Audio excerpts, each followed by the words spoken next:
Bonsoir à tous et bienvenue pour ce nouveau podcast de Folia Liga. Le programme de ce soir est particulièrement chargé puisque nous allons revenir en profondeur sur la 7e journée de championnat. Puis, en deuxième partie, nous recevrons Olivier Goldstein, journaliste à Barcelone, et nous évoquerons les récents événements en Catalogne et les répercussions au Barça notamment. Ce soir, la joyeuse bande est comme on en voit dans les muséums, pas besoin d'un référendum. Barbe fleurie, accent chantant et crampons de 16 vissés, il aime Pepe Mel et le coaching de Mitchell. À la régie, à la co-présentation au poteau de corner, Benjamin Brochet, bonsoir. Bonsoir. Il ne boit pas d'alcool mais préfère Jonathan Vieira à Dani Parejo, Ben Affleck à son Gone Baby Gone, lui à son Gone Tarragone, Max Blanco Sanchez, bonsoir. Bonsoir tout le monde.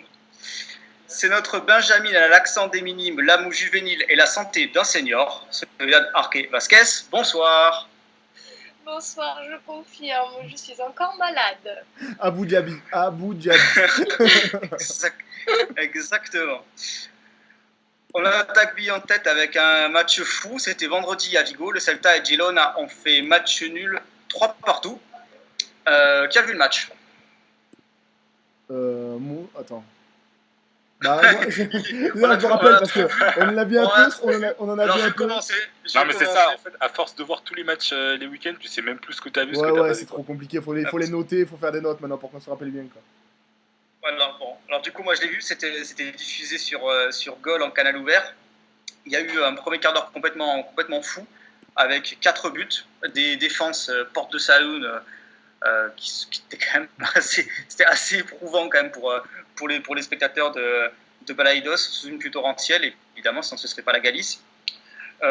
Finalement, le Celta peut s'en vouloir, le Girona aussi peut s'en vouloir, mais ça donne un superbe match, une superbe entrée, une sorte de mise en bouche pour cette 7e journée en tout cas. Oui. Après, Gorka, pour parler un peu, parce que moi c'est un peu ce que j'ai regardé, il a quand même fait 2-3 bons arrêts, et après il est un peu perdu sur le coup franc de Was à la fin là. Donc c'est ça spécial, il sort de 3 bons arrêts, et après il faut qu'il se rate. Là t'es sévère, parce que franchement l'effet qu'il met sur le coup franc il est sublime. Il est quand même bien à la rue, je trouve, hein, je sais pas. Il y a un effet qui est bizarre quand même, parce que... Je le trouve pas frappé très fort, je le trouve pas... Je sais pas. Ce coup franc, il m'a fait penser à celui de Drogba contre Letizia avec un PSG Chelsea, où le gardien anticipe tellement dans la lucarne que finalement il est au centre et j'ai l'impression que c'est plutôt ça. Gorka, il est battu, quoi, parce qu'il ne s'attend pas du tout à cet effet-là en fait. Gorka, sur le coup, je pensais que la frappe avait été déviée par le mur, clairement, parce que l'effet il est quand même impressionnant. Donc ça devait être dur à anticiper. Ouais, d'ailleurs les présentateurs, je vais y arriver, ont demandé à revoir plusieurs fois l'action parce qu'ils ont cru que la balle était déviée. Et bah non. Par contre, Maxi marque encore. Maxi Rodriguez. Pour changer. Donc il s'arrête plus, le garçon. C'était la fête uruguayenne parce que Stoigny a marqué aussi. Ouais, c'est vrai. Ça fait un petit moment qu'il n'avait pas marqué. Girona, ça faisait 5 matchs qu'il n'avait pas trouvé la faille. Là, ils sont quand même bien récupérés. Hein. En même temps, j'ai envie de dire, c'était un peu le rival idéal parce que la défense du Celta, franchement, c'est limite frustrant d'avoir une si bonne équipe et une défense comme ça, quoi. Parce que le Celta, tu te dis, tu leur enlèves 5 buts et ils font un bond de 10 places au moins en classement, quoi. C'est assez affligeant même d'avoir une défense pareille. Et en plus, ça n'a pas l'air de changer parce que tous les ans, on sait très bien que c'est leur point faible, la défense. Ils se renforcent pas plus que ça dans ce secteur-là, quoi. Ah, mais ouais, et en plus, ce qui est terrible, c'est que les coachs passent et c'est toujours aussi catastrophique. Alors avec Luis Enrique, c'était déjà compliqué, mais bon, à la limite, à l'époque, c'était une équipe qui jouait le bas de tableau. Avec Berizzo, c'était déjà très faible. Et là, avec Enzo, j'ai l'impression que c'est limite pire qu'avant. Donc je sais pas si c'est dans l'ADN du club ou pas, j'ai pas l'impression, mais c'est assez préoccupant quand même. Ouais, mais ils n'ont pas changé de défense en même temps. Ils ont joué avec Gomalio, avec Fontas. Oui, c'est les mêmes joueurs, oui, clairement. Tony Roncaglia, tout ça, c'est pas. Puis bon, là, en plus, ils ont changé de gardien. Parce que quand c'était Sergio Alvarez, ça fait 2 matchs que c'est. Ruben Cabral. Ouais, Ruben Cabral. Je m'attendais à du mieux, là, sur ce match-là. Pas formidable, comme dirait Philippe Gillas. Dernier point, il a été sélectionné avec la Rlor par Lopetegui. Diago Aspas, au début de saison, c'est un peu compliqué parce que Alors, si tu veux, avant, déjà l'année dernière, il y avait Guidetti en pointe la plupart du temps et lui jouait déjà sur un côté. Mais Guidetti était quand même un joueur qui dézonnait beaucoup. Voilà, donc il laissait quand même Aspas repiquer pas mal.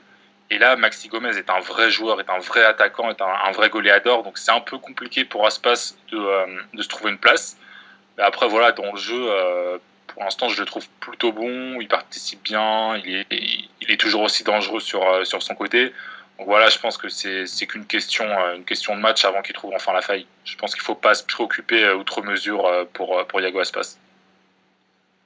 Et pour ce qui est de Girona, ça va encore se battre là pour le maintien, c'est sûr cette fois. C'est perdre des points, enfin, c'est ce que je veux dire. Oui, en plus, on s'y attendait tous un peu, même si ça joue plutôt bien et qu'ils ont un bon coach et ils ont quand même. C'est frustrant d'ailleurs parce que ça joue joue bien, mais ils ont des sautes d'humeur ou alors ils jouent un peu comme comment dire.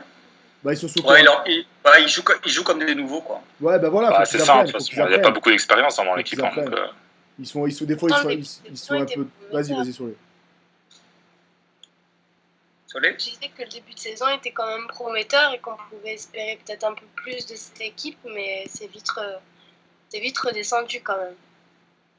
Ils ont quand même une tactique aussi qui est quand même assez risquée, 3-5-2 quand t'es promu, puis avec des vrais latéraux. Ouais, avec des vrais latéraux. Non, mais après, ils essaient de jouer au foot, ils se renient pas. Ils sont montés en Liga, ils sont pas en train de se renier, donc ils vont continuer de faire leur jeu et ils vont voir s'ils réussissent à se maintenir comme ça. Il y a pas de. C'est pas alarmant, ils prennent 6 points en 7 matchs en ayant pris quand même des gros aux premières journées, donc c'est pas non plus. C'est pas ultra inquiétant pour moi. Puisque tu as la parole, Benjamin, tu vas la conserver. On passe à Deportivo Getafe et respect à toi pour avoir suivi ce match-là. On s'est encore régalé, je vous le dis. Un match du Deportivo le Deportivo a eu le ballon, mais c'était pas ultra dangereux, c'était très moyen. Très bon match de Amat côté madrilène. C'est lui qui ouvre la marque et s'il marque le 2-0, c'est vraiment pas volé sur une merveille de travail de sa part. Il fait une roulette, c'est magnifique. Guaita toujours aussi bon côté Retafe qui les maintient dans le match. Et puis le Depor qui se réveille en 10 minutes avec une grosse erreur défensive de Retafe et Lucas Perez qui est tout seul dans la surface et qui a le temps de contrôler, de se retourner et d'ajuster.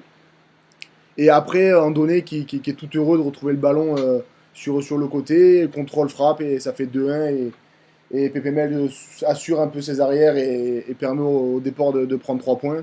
Mais c'était vraiment moyen et pas encore rassurant côté Deportivo. Ouais, tu penses que Pepe Mel s'est sauvé à long terme ou c'est juste jusqu'au prochain match? Vraiment juste pour le prochain match parce que c'est toujours aussi possible dans le jeu, c'est vraiment moyen. Il y a un peu du mieux depuis Chola qui est rentré, mais ça reste ultra poussif, quoi. Vraiment. Retafe a ouvert la marque en plus, non? Ouais, ouvert la marque, si, ils ont la balle du 2-0, mais Amat Ndiaye, je comprends pas comment il fait pour pas la mettre, parce qu'il fait le plus dur, il récupère la balle, il fait un contrôle, un crochet, une roulette, un contre un, il la frappe sur Costel, et après Retafe sombre, et Depor, il commence à y croire, et il revient au score, et ils prennent l'avantage. On passe au match suivant. Tu vas pas épiloguer là-dessus, j'imagine. Non, c'est largement suffisant. Là. Bon. Le match d'après, c'était Séville-Malaga. Max, on s'est un peu ennuyé quand même. Mais au final, Séville s'en est sorti. Bah, effectivement, c'est un peu sur la lignée du match de Ben qui était à 13h. Bah, là, pour le match de 16h, c'était pas la folie. Voilà, Séville qui... en fait, c'était un match... c'est le match typique de Séville qu'on a l'habitude de voir depuis le début de saison. C'est-à-dire que voilà, ça gère plus ou moins le match. Il y a eu beaucoup de rotations une nouvelle fois.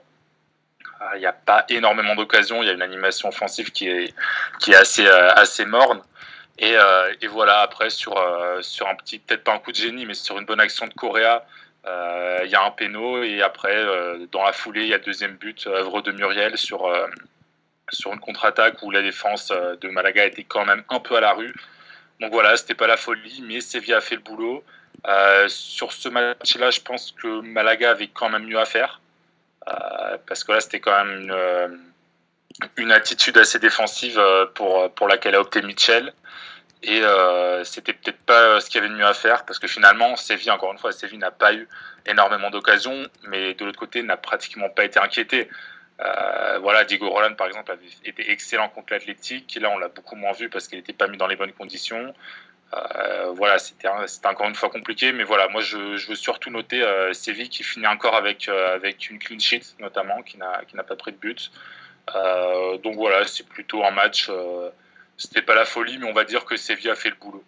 Voilà, c'est l'expression que j'utiliserais, faire le boulot. Ouais, l'entrée de Banega a quand même été décisive.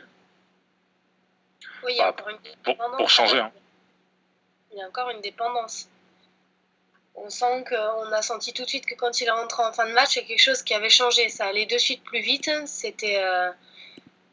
c'est quand même dommage qu'il y ait encore cette dépendance, je trouve, à un seul joueur. Pour moi, ça manque encore de stabilité dans cette équipe de Séville. Même s'ils font le boulot et que c'est efficace, même si en face, justement, ils n'ont pas non plus été trop inquiétés, ça peut paraître juste.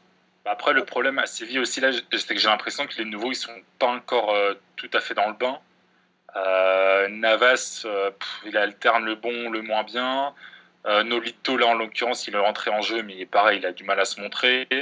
Voilà, Muriel, il a marqué, mais bon, il a fait un match assez compliqué quand même. Donc voilà, j'ai quand même l'impression que les nouveaux ne se sont pas encore adaptés. Et peut-être qu'une fois que voilà, tous ces joueurs offensifs qui ont quand même du talent, ça c'est indéniable, seront bien adaptés, seront bien intégrés, sauront jouer entre eux, je pense qu'on verra peut-être du mieux dans cette équipe de Berizzo au niveau de l'animation offensive, mais ouais, pour l'instant, c'est quand même pas ça. Par contre, il faudrait parler un peu de Malaga qui a fait quand même un très bon match à Bilbao la semaine dernière. Et Mikel sort un 11 totalement moche, qui n'avait pas réussi à Malaga depuis le début de saison, avec ce genre de 4-2-3-1 avec Adriano. Je crois que c'est Adriano qui était en 10, avec Roland en pointe. Et ils n'ont pas été solides derrière, et ils n'ont pas été offensifs, et ils n'ont pas été dangereux. Donc il a pas su capitaliser sur le très bon match qu'ils ont sorti à l'Athletic, où ils sont vraiment allés chercher le résultat. Donc c'est vraiment dommage de casser l'élan qui avait l'air de se créer du côté des Andalous, quoi. Oui, et puis bon, quand même, le penalty pour vous, il y est d'ailleurs. Oui, il y est. Moi, il y est. Moi, ça me choque pas, perso. Ouais, ça me choque pas. Ouais, ça me choque pas qu'il soit sifflé, mais. Non, mais le défenseur se fait complètement avoir, hein, ça c'est oui. Clair. Mais je sais pas s'il le touche. Hein. Non, mais après, sur ce match, moi je pense que Mitchell, il a voulu un peu assurer, il était sur une bonne dynamique, il s'est dit on va pas prendre de risques, on va essayer de pas se faire taper. Et au final, ça n'a pas marché. Après, voilà, c'est vrai qu'il faut quand même souligner, on parlait de l'animation offensive assez moyenne du côté de Séville, mais quand même derrière, c'est assez costaud. L'anglais c'est quand même solide. Là, cette fois, il est accompagné par Simon Kjaer, vous m'excuserez pour la prononciation, mais voilà, il a été solide. Au milieu, Pizarro tient bien la baraque. Donc voilà, c'est une équipe qui est quand même assez difficile à manœuvrer. Bon, alors, je vais peut-être choquer, hein. Attention, mais l'anglais sélection, les gars. Ah, on n'avait pas parlé déjà? Pourquoi pas, hein, je sais plus si on avait parlé, mais... vu le début de saison qui sort... Mais après, c'est toujours pareil. Là tu as Koscielny qui se pète, on appelle Rami. Tant qu'il y aura des champs, les petits jeunes comme ça, à part d'être vraiment, vraiment, vraiment au-dessus et que leur sélection s'impose et que ce soit logique, et l'anglais, ça sera vraiment du mal à l'avoir dans la sélection, dans le groupe. Hein. Oui, forcément, sur Batson, on sait très bien que les bons joueurs de Séville, Deschamps ne les regardent pas, parce qu'à une époque, Zanzi aurait peut-être mérité d'être vu. Voilà, c'est pas nouveau. Hein. Oui, voilà. Après, on va voir si Corchia. C'est pas choquant. On va voir si Corchia est pris d'ailleurs, parce que. Non, évidemment, mais bon. Bah, là, quand il y a Koscielny qui se pète, tu peux te dire, entre rappeler Rami, qui est à moitié blessé et pas au top physiquement, et rappeler à l'anglais qui fait quand même qui est en progression et qui sort un très très bon début de saison, la question peut se poser. Après, c'est pas, est-ce que l'anglais est dans les petits papiers? Peut-être pas. Est-ce que c'est le jeune qu'il aurait dû appeler? Peut-être pas. Mais est-ce que la question se pose? Oui. Mais bon, quand tu choisis Rami, on va dire que la question s'est posée, mais elle se referme directement, quoi. Qu'est-ce que je veux dire? Oui, aussi, le deuxième but de Séville, avec une réception talonnade de Rollon. Le type, il a les fils qui se sont touchés. Parce que même à 1-0, c'était encore jouable pour Malaga, parce qu'il y avait eu 2-3 opportunités, et on ne sait jamais. Mais la talonnade dans ton camp, pour récupérer un ballon, je crois que j'ai jamais vu ça. Pour moi, c'est une faute professionnelle. De toute façon, ouais, Rollon, c'est un peu l'Argentin que... c'est pas Nasser, excusez-moi, c'est Bah oui, c'est la même famille, hein. C'est Altani qui allait le chercher personnellement en Argentine. Pour l'instant, je le vois presque tout le temps dans les 11 de Mitchell, mais j'ai quand même du mal à lui trouver de vraies qualités. Voilà, encore une fois, l'année dernière, à sa place, c'était Camacho. Camacho qui était quand même un taulier. Et voilà, là, tu vois qu'en l'absence de Camacho et d'autres tauliers qui sont partis, c'est quand même compliqué. Mais bon, après, c'est un fait de jeu, ça arrive. C'est peut-être pas ça qui a changé le match non plus, ce que je veux dire. C'est pas la peine de le lapider, on va dire. En tout cas, ça n'a pas plu à Mitchell qui l'a sorti quasiment dans la foulée, quoi. 2 minutes après, il était dehors, le Rollon. Ouais, et puis en plus, il fallait faire un repositionnement tactique à 2-0. Tu es un peu obligé de modifier ton 11. Sinon, d'ailleurs, juste j'en profite pour placer un petit mot pour Paul Bess, que je trouve plutôt correct depuis son arrivée. Voilà, c'est pas encore énorme, mais voilà, il fait ses matchs, c'est plutôt bien adapté, il est assez propre, balle au pied aussi. Donc voilà, petit mot pour mettre en avant son bon début de saison à Malaga. Oui, et puis en plus, ça, c'est vraiment le joueur typique qui aurait pu rester en Ligue 1. Je pense notamment à un club du sud de la France qui a pris Abdenour.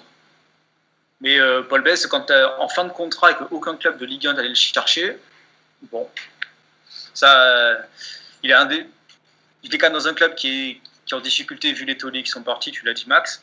Oui, c'est quelqu'un en France, il aurait très bien pu rester et faire d'affaires. Bon, après, peut-être qu'il voulait découvrir quelque chose de nouveau. Voilà, on ne sait pas non plus exactement comment ça s'est passé. Oui, certainement. Je crois qu'il voulait prolonger. Je crois qu'il voulait rester à Nice, cela dit. Mais bon, effectivement, Malaga. Il y a pire quand même. La qualité clairement. Ben, on va revenir vers toi parce que après t'être fait Deportivo Retafe, Malaga, t'as regardé Levante Alaves. Alors, je partage ta douleur parce que j'ai vu aussi. Oh, mais qu'est-ce que c'était ennuyeux. Ah, mais c'était la première de Biasi, le nouveau coach côté Alaves. Levante était en claquette, j'ai l'impression. Ils ont un peu. Tu veux que je dise un truc en regardant le match, je me suis dit les seuls qui. Cette première victoire d'Alaves, elle est pour Levante. Ah, mais en plus. Ils avaient tellement. Ils étaient bons comme la romaine. On le voyait arriver à 15 bornes. Ouais, non, c'est ce qui s'est passé. Hein. En plus, ils ont été en claquette. Et en plus, Mounir, il s'est baladé, j'ai jamais vu ça. Il marque un but, il a 3 grosses situations, dont une fois il fracasse la barre. Mais non, à la baisse, ça va leur faire du bien. Ils restent dans la lignée du match contre le Real. Ils se sont solidifiés un peu défensivement. Ils ont eu un bloc. Après, De Biasi, je pense qu'il est venu, il bloque bas. Ils vont jouer les coups de pied arrêtés. Ils vont jouer les longs ballons devant avec des contres. Bon, ça marchait contre les Levante. Est-ce que ça marchait partout? Je sais pas. Mais ça va leur faire du bien. Ils lancent enfin leur saison. Mais ouais, mais après, c'était ennuyeux. Et je pense que les prochains matchs à la baisse, ça sera encore ennuyeux comme ça. Ils vont essayer de fermer le jeu au maximum pour prendre chaque point et essayer de se sauver à l'arrache en fin de saison, quoi. Ouais, mais au milieu de terrain, ça a retrouvé ses vertus à la veste. Oui, non, il y a eu du mieux. Il y a Medran qui a fait un bon match, Pedraza qui a fait un bon match, Mounir qui a fait un bon match. Il y a eu du mieux dans l'ensemble, mais ça va rester, pour moi, ils vont rester comme ça, bloc bas, bloc regroupé, et essayer d'exploser à la moindre paire de balles ou au moindre espace. Après, ça peut être très sympa et ça peut leur sourire, mais on va pas se régaler, je pense, avec eux cette saison, quoi. C'est sûr. Mais Mounir, gros match, parce que, comme tu l'as dit, il a deux grosses occasions avant de marquer. Il y a une parade incroyable de Raoul qui le sauve, qui sauve Levante. Je crois qu'il détourne sur la barre aussi. Ouais, il détourne sur la barre et après il marque. Sur un très bon service. Mais oui. Non, j'avais juste une question. Du coup, moi, j'ai pas pu voir le match. Qu'est-ce que tu as pensé de Pedraza qui était repositionné plus haut? Très très bon. Il me semble, je suis pas sûr, mais je crois que c'est pas lui qui fait la passe pour Mounir sur son premier but. Enfin, sur son seul but. C'est possible, ouais. Il me semble, je vais aller regarder. Non, c'est pas lui. Mais je crois que si. Attends, je vais regarder. Pas sur le deuxième, peut-être, non? Si c'est lui qui fait l'assist. Si c'est lui qui fait l'assist pour Mounir sur le premier but, très bon service. Non, il a été vraiment intéressant sur ce côté. Sur son côté, il a vraiment apporté offensivement et il a travaillé défensivement, donc un très bon match de sa part. Ouais, lui, c'est vraiment un joueur qui, je pense, était peut-être un peu sous-utilisé quand il avait commencé la saison en tant que latéral. Et là, c'est vrai que maintenant, positionné plus haut à son vrai poste, je pense qu'il peut beaucoup apporter à cette équipe. C'est vrai. Et on l'a vu. Les Bantés décevants depuis 2 matchs de défaite, après avoir été invaincus jusqu'à présent. Ouais, en plus c'est 0 but marqué alors qu'ils ont quasiment marqué à tous leurs premiers matchs. Donc j'ai l'impression qu'ils se sont un peu le soufflet est retombé et on va dire qu'ils ferment un peu plus le jeu et ils ont du mal avec l'utilisation du ballon quoi. Donc c'est plus compliqué de mettre à mal un bloc bas et un bloc qui t'attend que que de contrer. Donc c'est le problème qu'ils ont depuis 2 matchs parce que contre le Betis, pareil, ils se sont fait contrer 2 fois et après quand tu perds 2-0, tu ouvres encore plus le jeu et tu prends encore des buts derrière. Mais c'est vrai que c'est moyen et ils ont un peu perdu la langue qu'ils avaient au début de saison, mais ça devrait se reprendre, je pense, le 20. Ouais. Puis toujours ce Alex Allegri qui touche pas un caramel depuis le début de saison, c'est terrible. Il n'arrive pas du tout à se. Il joue à 10 la plupart du temps. Ouais, mais il reste titulaire alors qu'ils ont des solutions sur le banc. Je sais pas. Il a la confiance du coach. Ouais, mais Boateng, ça se tenterait quand même parce que Alex Allegri, c'est vraiment problématique. Même, je trouve même pas intéressant défensivement. Quoi. C'est vrai. C'est vrai qu'il fait pas grand chose, on va dire. On va aller à Madrid pour un des derbys de la saison. Leganés Atlético. Et pour la deuxième saison consécutive, l'Atlético repart avec un 0-0 de Butalque, Max. Bah écoutez, ce samedi c'était un peu la journée des purges en Espagne, j'ai envie de dire. Et ce Leganés Atlético, c'était la cerise sur le gâteau. Hein. C'était bon. Là pour le coup, on s'y attendait quand même. On savait très bien comment allait jouer Garitano. On sait très bien que l'Atlético en ce moment, c'est pas non plus la folie offensivement. Et voilà, sur ce match, c'est un 0-0 qui est limite bien payé pour Atlético. Parce qu'il faut dire qu'Oblak, on a sorti quelques belles, notamment sur une frappe de Elzar en deuxième période. Donc voilà, c'était un match à oublier pour l'Atlético. Alors moi, ce qui m'a frappé sur cette rencontre, c'est je pense que c'est Garitano qui a complètement gagné son duel tactique face à Simeone. Parce que Simeone, bon, il sort dans son 4-4-2 habituel, mais tu as quand même des joueurs offensifs, tu as Griezmann, tu as Vieto, tu as Correa aussi qui était cette fois sur un côté. Et le problème, pour moi, c'était que tu avais ce duo Thomas-Gabi au milieu. Et pour moi, c'est plus possible.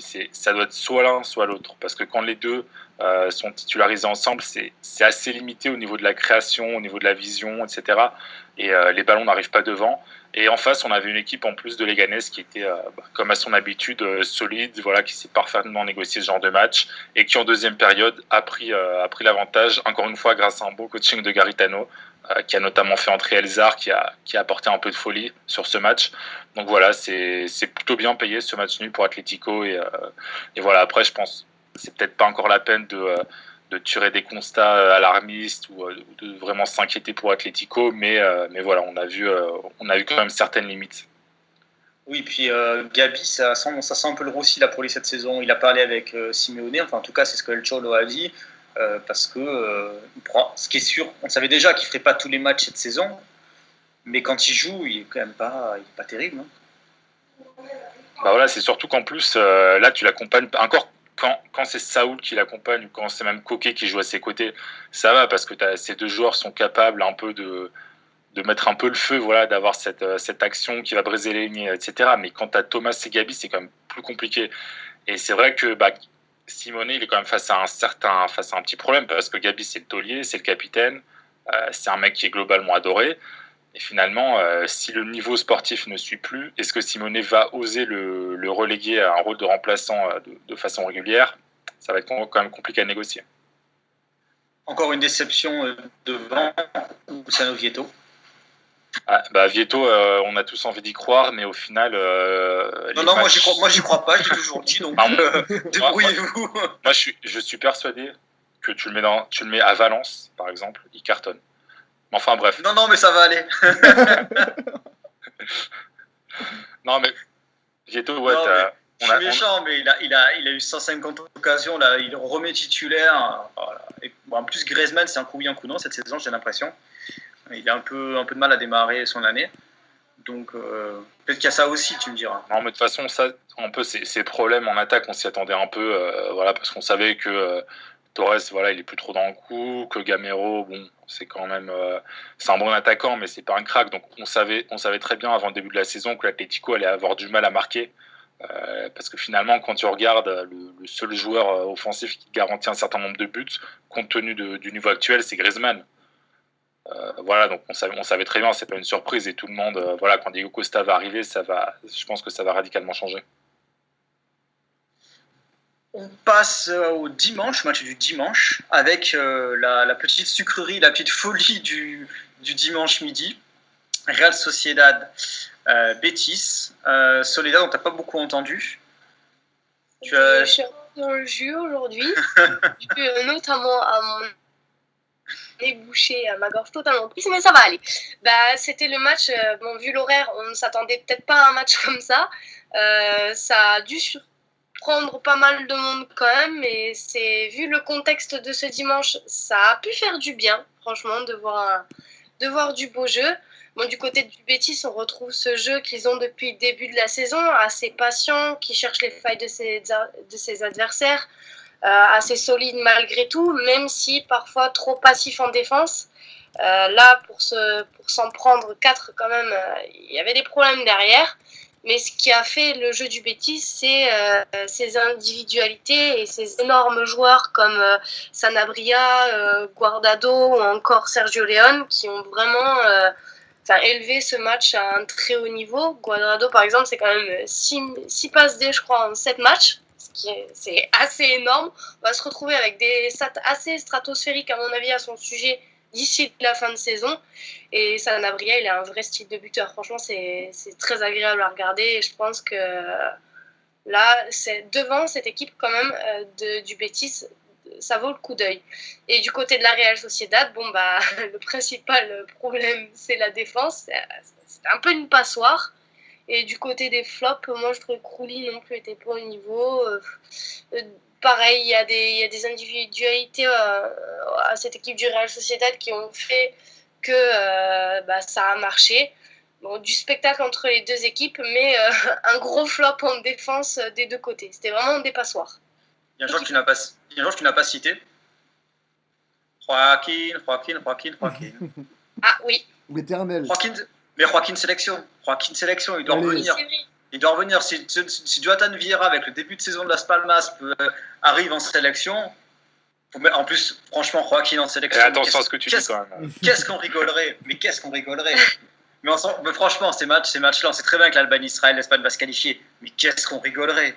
Franchement, Lopetegui devrait plutôt penser aux réseaux sociaux. Quoi. Juste pour rire, quoi.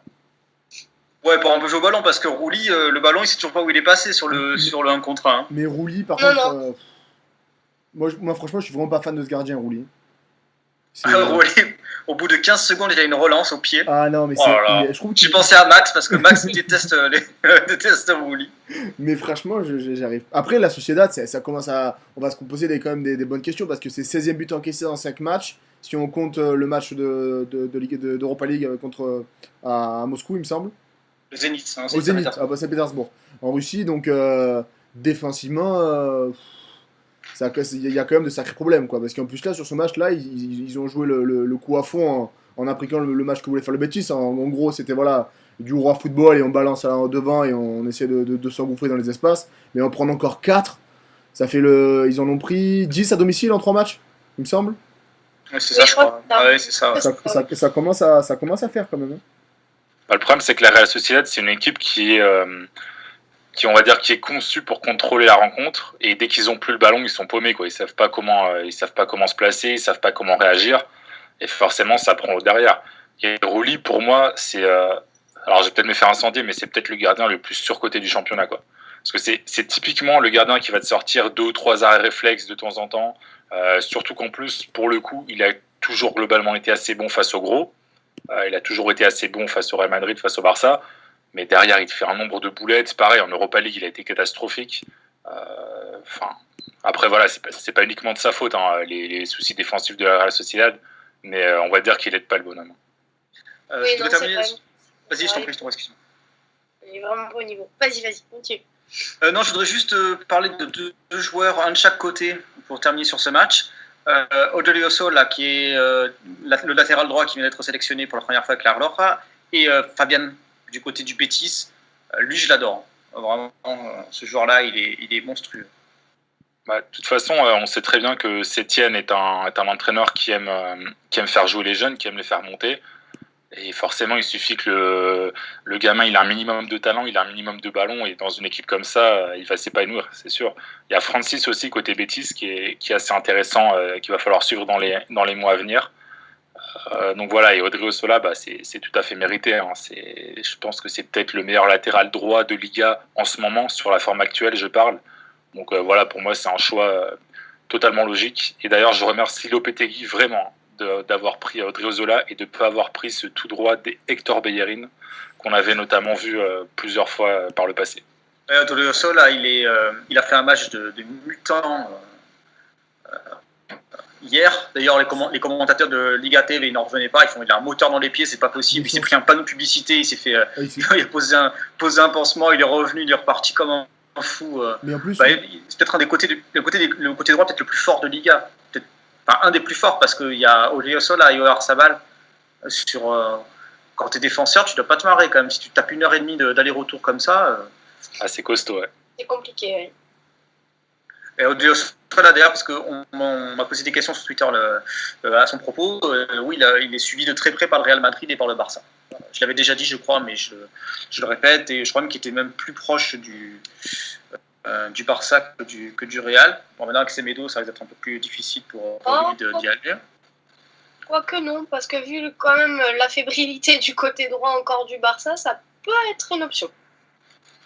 Voilà, mais en tout cas, on va entendre parler pendant un petit moment de ce joueur.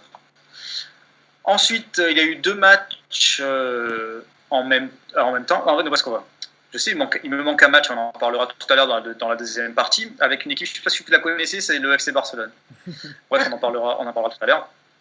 2 matchs à 18h30 qui étaient en simultané.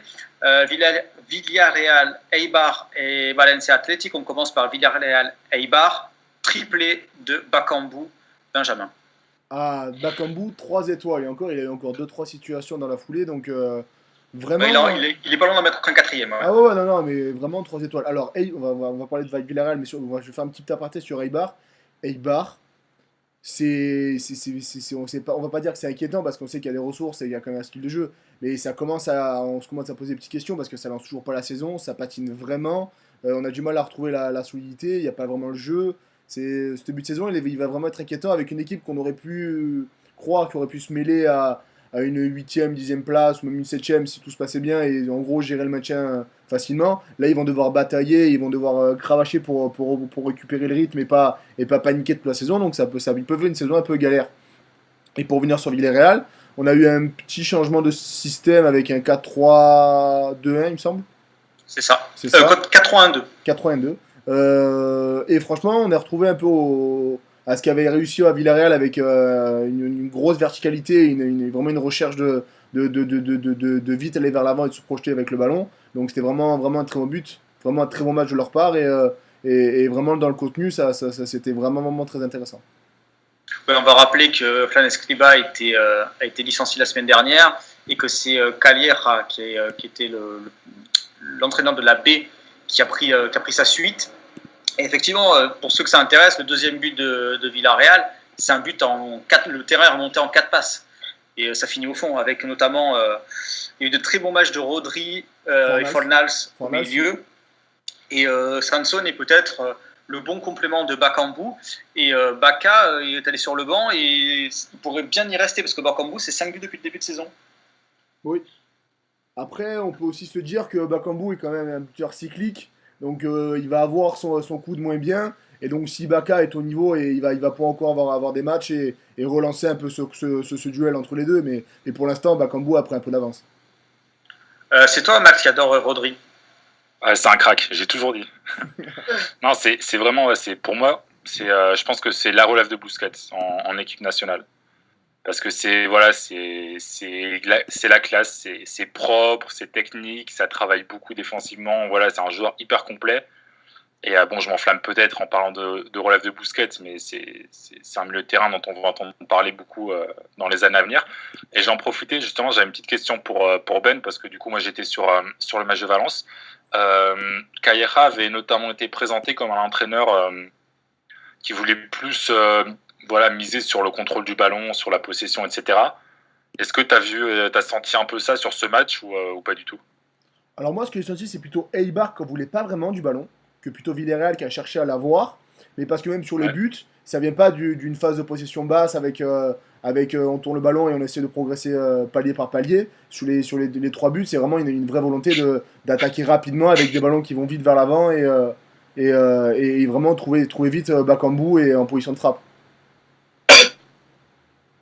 Ok, et du coup, Castillejo, il était positionné où plus ou moins sur le terrain? Sur son côté, il me semble. Oui, Sur son côté, ok. Ouais. Ouais, je confirme.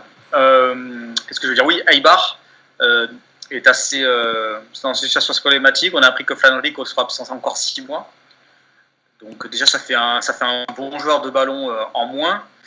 Bébé ne rentre plus. Non. D'ailleurs, il n'est pas du tout rentré en... Alors que l'année dernière, il a quand même mis quelques buts importants. Sergej Lic aussi, on se dit que peut-être qu'il aurait mieux fait de partir plutôt que de rester là parce qu'il n'est peut-être pas encore complètement... Peut-être qu'il y a des regrets aussi. Et en plus, physiquement, il a du mal à enchaîner. Ouais, il peine. Hein. Ouais. Il est sur le banc, il enchaîne dedans, il a pas l'impact qu'il avait d'habitude, il tient moins les ballons. C'est vrai qu'à Ibar, ça patine un peu. Léon n'est toujours pas là.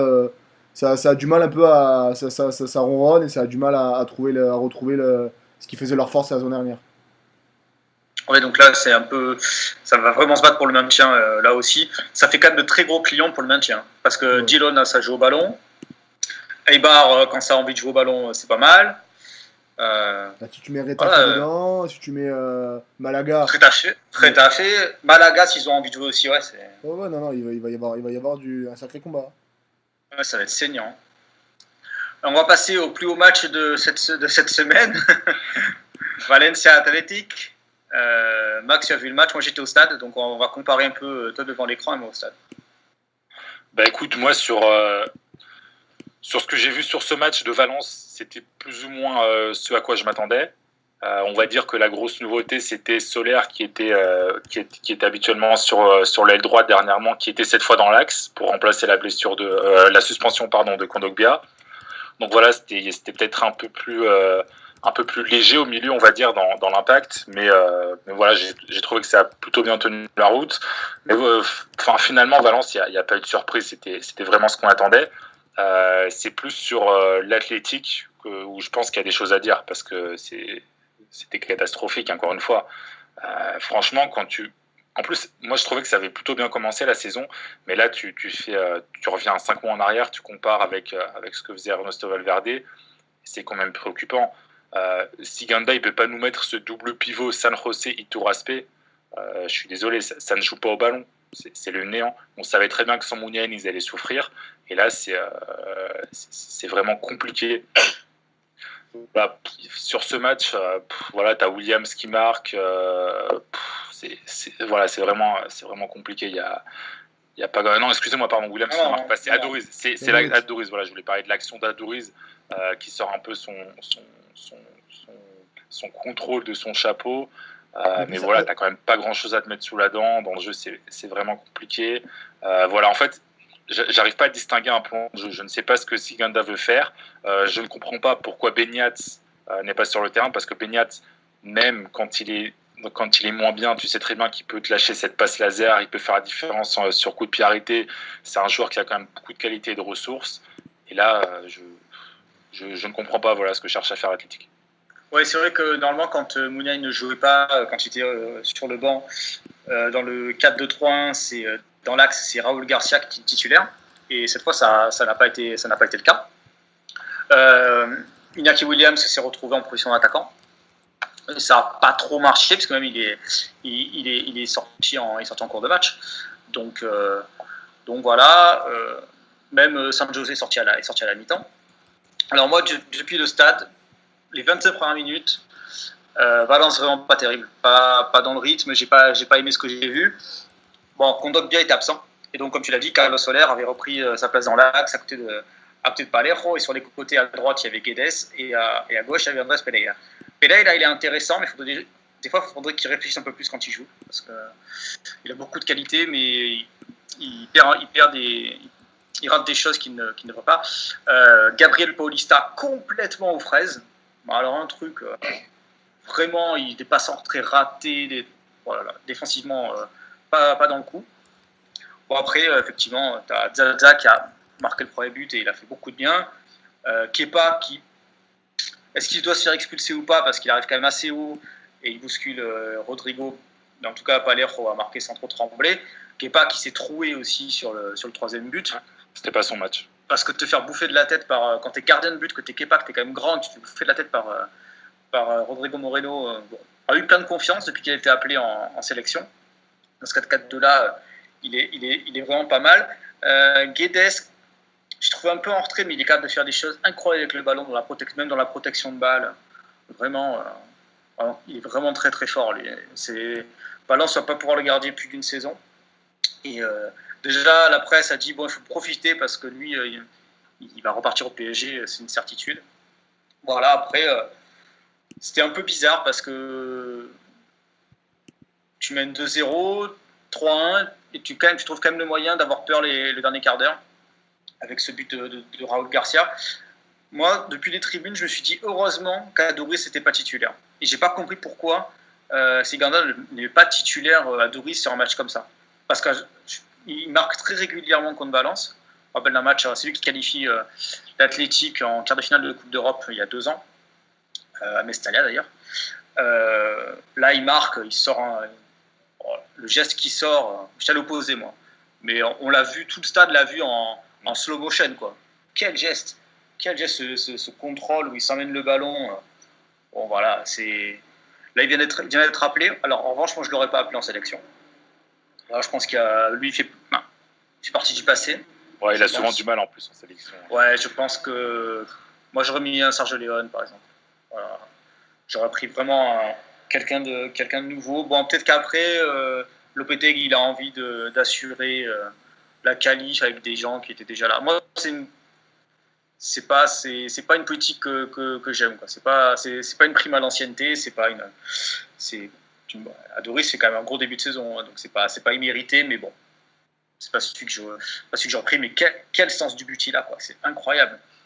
Pour ceux qui ont la chance d'aller le voir au stade, il va bientôt arrêter, il faut profiter parce que il se bat sur tous les ballons. Il fait penser à Luca Toni en fin de carrière à la Fiorentina. Quand il y a des joueurs qui sont un peu blasés de jouer au foot assez jeunes, des mecs comme ça qui ont plus de 35 ans, qui se battent sur tous les ballons, qui font du trash talking et qui ont ce sens inné du but, faut profiter, quoi. C'est un peu le foot à l'ancienne. Voilà. C'est la grande classe à Adoris. De toute façon, on le découvre pas. Non, la grande classe peut-être pas parce qu'il balance un nombre d'insultes assez conséquent par match. Tu m'as compris, quoi, dans ce sens du but, ce qu'on appelle en Espagne l'olfato. Après, sinon, juste pour revenir sur ce match, moi je pense qu'il a mis Williams parce je pense qu'il a Garay et Gabriel, c'est quand même des mecs un peu costauds qui sont difficiles à bouger. Et je pense qu'il a dû mettre Williams en pointe pour se dire on va essayer d'exploiter les contre-attaques, on va essayer de faire que Williams parte dans le dos de la défense pour éventuellement les prendre en vitesse. Mais bon, ça n'a pas marché, mais c'est peut-être ça qu'il s'est dit Segunda lorsqu'il a aligné Williams. Ouais, je pense aussi, mais bon, là pour le coup, alors qu'il était, dès le début de saison, il est très bon sur le côté. Et bref. On va passer au dernier match du dimanche, Real Madrid-Espagnol. Bah justement, Max, toi tu l'as vraiment regardé parce qu'avec Soledad on l'a aussi vu, mais d'un œil plus distrait parce qu'on a considéré que c'était très vite plié après le but d'Isco et que l'Espagnol n'était pas venu spécialement pour marquer et gagner. Oui, bah écoute, on dit souvent pour se moquer un peu de l'Espagnol que c'est l'équipe filiale du Real Madrid. Et encore une fois, ils n'ont pas fait grand-chose pour nous prouver le contraire. Parce que voilà. Max, oui. Je te coupe, il y a quelqu'un qui a écrit un très bon article sur Foya Liga cette semaine sur les liens entre le Real et l'Espagnol. Je balance pas les noms parce que voilà, mais excuse-moi, si tu veux reprendre.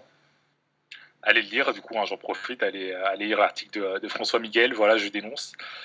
Non, mais c'est vrai que, en fait, c'est que ce qui est terrible, il y a une des premières actions du match, t'as Batistao qui a une opportunité de partir en contre, il se retourne, il est tout seul, quoi. Tous les autres joueurs sont limite dans leur surface. Et voilà, l'Espagnol est plus ou moins venu pour défendre. Quique Sanchez-Flores a bien blindé. Mais le problème, c'est que quand tu joues contre une équipe comme ça, avec autant de talent, tu peux mettre autant de murailles que tu veux devant ta surface. Il y a toujours un moment où ça va passer. En plus, quand tu fais des erreurs individuelles, Sergio Sanchez, franchement, il est cramé depuis 3 ans. Il était titulaire à droite, donc il s'est mangé le feu, évidemment. Il est coupable sur l'ouverture du score. Et voilà, donc finalement, cette première période, c'était un aveu de faiblesse terrible de la part de l'Espagnol qui ne montrait rien offensivement. Après, faut quand même signaler qu'en début de deuxième période, il y a eu plusieurs occasions un peu chaudes pour l'Espagnol. Ils se sont un peu ressaisis avec l'entrée du vétéran Sergio Garcia, qui a quand même fait du bien, mais voilà, globalement, c'était super insuffisant.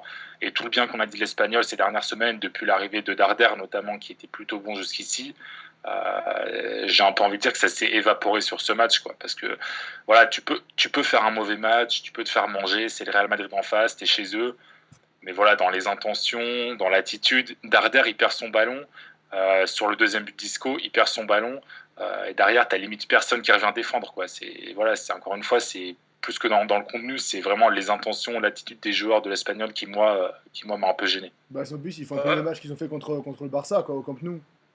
Camp Nou, c'est vraiment en étant moyen, ils viennent en sachant qu'ils vont perdre, et donc ils font rien pour essayer d'accrocher un résultat, donc ils sont ultra passifs, et ils attendent que le sort s'abatte sur eux, et ils font rien dans le match, ils font rien pour espérer changer les choses ou essayer de les bouger, quoi. Et en plus, on a vu justement que cette saison, le Real Madrid a quand même été mis en difficulté par des équipes comme les Levante, comme le Betis. Alors, c'est pas des équipes qui se sont ruées à l'attaque comme des fous, mais voilà, c'est quand même des équipes qui ont essayé de ressortir le ballon proprement, qui ont essayé de jouer un minimum, etc. Et on a vu que ça pouvait marcher.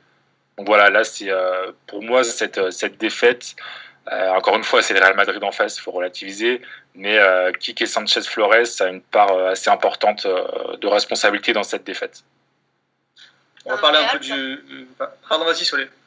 Un Real pas trop non plus en grande forme, hein. On a du mal encore à... Oui, c'était pas la folie. Bien en place.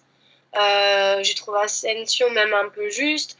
Par contre, Isco en meneur avec Ronaldo et Asensio derrière pour l'aider, il fait tout seul, quoi. Enfin, c'est pas qu'il fait tout seul, c'est qu'il a une marge de progression, il fait un travail sur le terrain qui est quand même assez impressionnant, et que vraiment la lumière elle est venue de lui. Il a rassuré le Real hier soir, mais le Real parfois c'est un peu mou quand même. Oui, mais après c'est vrai que c'était pas brillant, mais voilà, ils jouaient limite dans un fauteuil, quoi. Ils n'étaient pas super inquiétés, oui. Donc je pense qu'ils se sont juste contentés de faire le boulot avant de partir en sélection.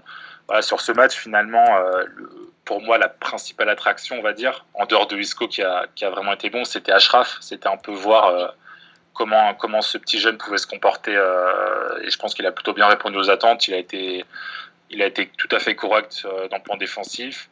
Offensivement, il a été un peu timide. Il a souvent, dès qu'il a eu le ballon devant, il a quand même souvent essayé de le retransmettre assez rapidement pour pas faire d'erreur. Il n'a pas osé jouer l'un contre un, etc. Mais voilà, j'ai trouvé ça super encourageant. Faut rappeler qu'il a quand même que 18 ans. Donc voilà, je pense que c'est un latéral, un nouveau latéral d'avenir pour le Real Madrid. Un latéral qui est jeune et qui a un contrat jusqu'en 2018. Donc le Real Madrid va certainement s'activer pour le re-signer assez rapidement, vu que là en plus ils sont en train de faire tout le monde là, donc faudrait peut-être le blinder lui. Oui, et surtout que mine de rien, Carvajal, bon, c'est foncièrement ce qu'il a, c'est pas grave, mais il va quand même manquer plusieurs semaines de compétition a priori, donc on va sûrement le revoir dès les prochains matchs, le petit Achraf. Sinon, j'ai l'impression que il y a un joueur qui est beaucoup critiqué en Espagne, au Real Madrid, dès qu'il rate une occasion, mais Karim Benzema, quand il n'est pas là, ça se sent tout de suite dans le jeu du Real Madrid. Ça fait plusieurs semaines que ça dure, ça encore. Enfin, depuis qu'il ne joue pas, ça se sent. Ça se sent. On n'arrête pas de le dire, j'ai l'impression depuis déjà 2-3 podcasts, on sent qu'il manque Benzema à cette équipe. Il manque un œuf devant. Enfin, il manque Benzema. Surtout que Mayoral avait fait plutôt un bon match contre la Real Sociedad, et depuis on le voit plus trop titulaire alors qu'il avait fait plutôt un bon match. Il avait plutôt un profil qui avait l'air intéressant pour faire jouer les autres. Donc c'est aussi un peu particulier, c'est ce qui manque aussi un peu au Real, c'est ce point de fixation et ce canalisateur devant, quoi. Oui, et puis Ronaldo aussi, on sent qu'il manque quelqu'un à côté aussi, parce qu'il faisait les espaces, qu'il lui donnait les ballons, et c'est aussi il y a aussi dans ces matchs-là où on se rend compte de l'importance des joueurs. Et Karim Benzema, après toutes les critiques qu'il a reçues, on se rend compte que Real Madrid, il est important et c'est pas un hasard s'il a été re-signé jusqu'en 2021, je crois. C'est parce que c'est un très bon joueur et c'est un joueur collectif.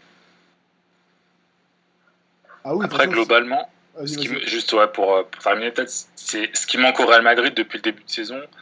Je pense, c'est déjà les buts de Ronaldo, parce qu'il a quand même toujours pas marqué en Liga. Alors qu'hier, il a quand même fait un bon match. Par contre, il faut le souligner.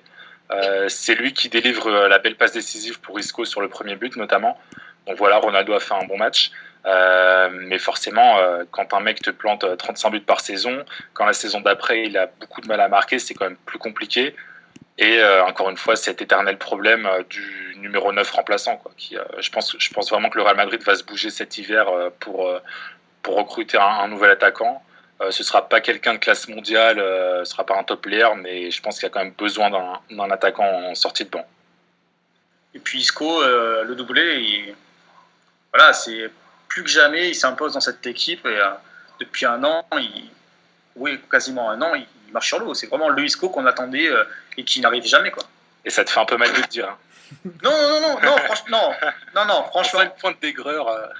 Non, pas du tout. Moi, si on m'expliquait que Isco c'était un bête de joueur et qu'il était super fort et tout, alors qu'il était des prestations complètement en deçà de son niveau, au niveau il est attendu, c'est-à-dire celui d'un crack, bah non, je te disais que non, il était pas il était pas du tout au niveau. Là, en l'espèce, oui. Mais après, je te dirais aussi que ça reste que l'espagnol, quoi. Donc voilà. Ouais, non, mais t'inquiète, je taquine. Non, mais je sais. Mais de toute façon, je vais répondre offensivement, tu penses bien. Mais bon, Isco, je suis pas son grand fan. Il a un beau prénom, mais ça s'arrête là, quoi. Non, mais c'est vrai que là, depuis que Zidane, lui, a compris, contrairement à quelqu'un comme James, qu'il fallait se bouger, qu'il allait laisser passer sa carrière, qu'il allait laisser filer sa carrière sans donner tout ce qu'il pouvait. Et maintenant qu'il a compris, effectivement, il est dans le plan A de Zidane et puis le plan B. Une dernière réaction, quelqu'un? Ou on passe au dernier match? Bon, je pense qu'on a plutôt bien résumé le match du Real. De toute façon, il n'y avait pas énormément de choses à dire. Hein, donc voilà, quoi. C'était pas. C'est bien, tu viens de ruiner 10 minutes d'explication. si jamais je vous assiste, tu me rappelleras que tu seras pas mon avocat. Hein. Ah, faut être honnête avec les auditeurs. On l'a gardé exprès pour amorcer la deuxième partie du podcast. Barça Las Palmas, disputé dans une ambiance absolument surréaliste, celui-là.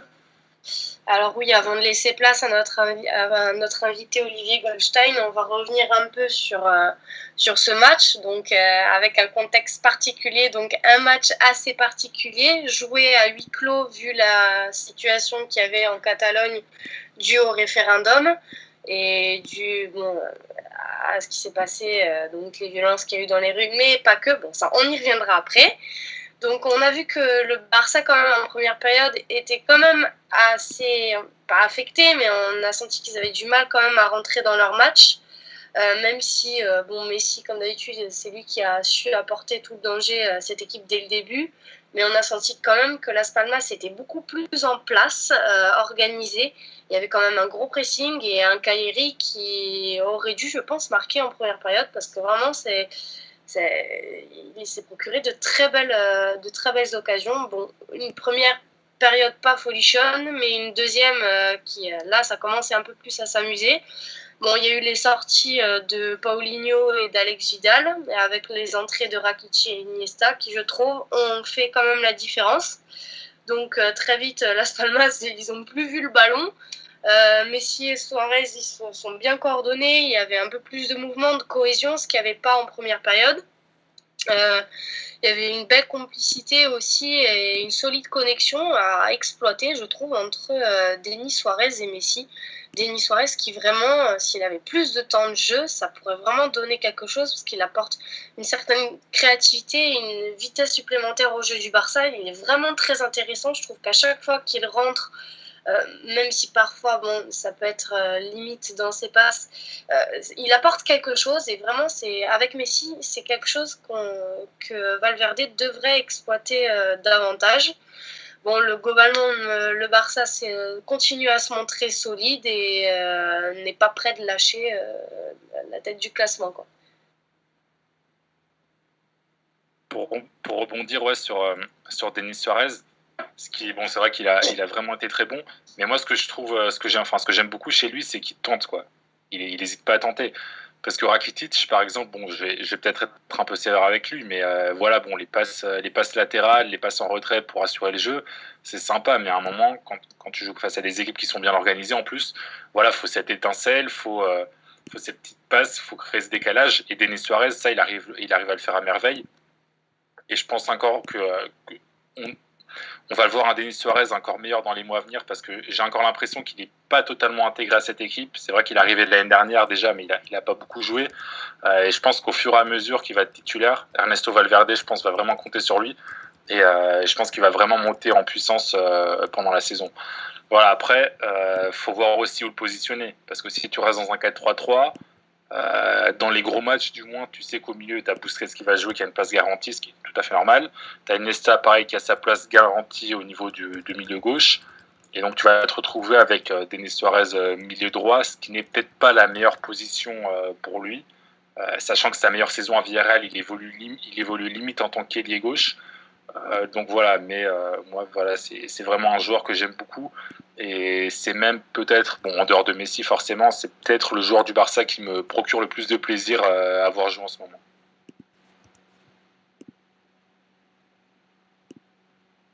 Oui, Ben, tu n'as pas vu le match, toi? Si? Si, je l'ai vu, j'ai vu surtout la première mi-temps. La deuxième mi-temps, j'étais un peu plus d'un œil, mais oui, la première mi-temps du Barça, vraiment, vraiment tranquille.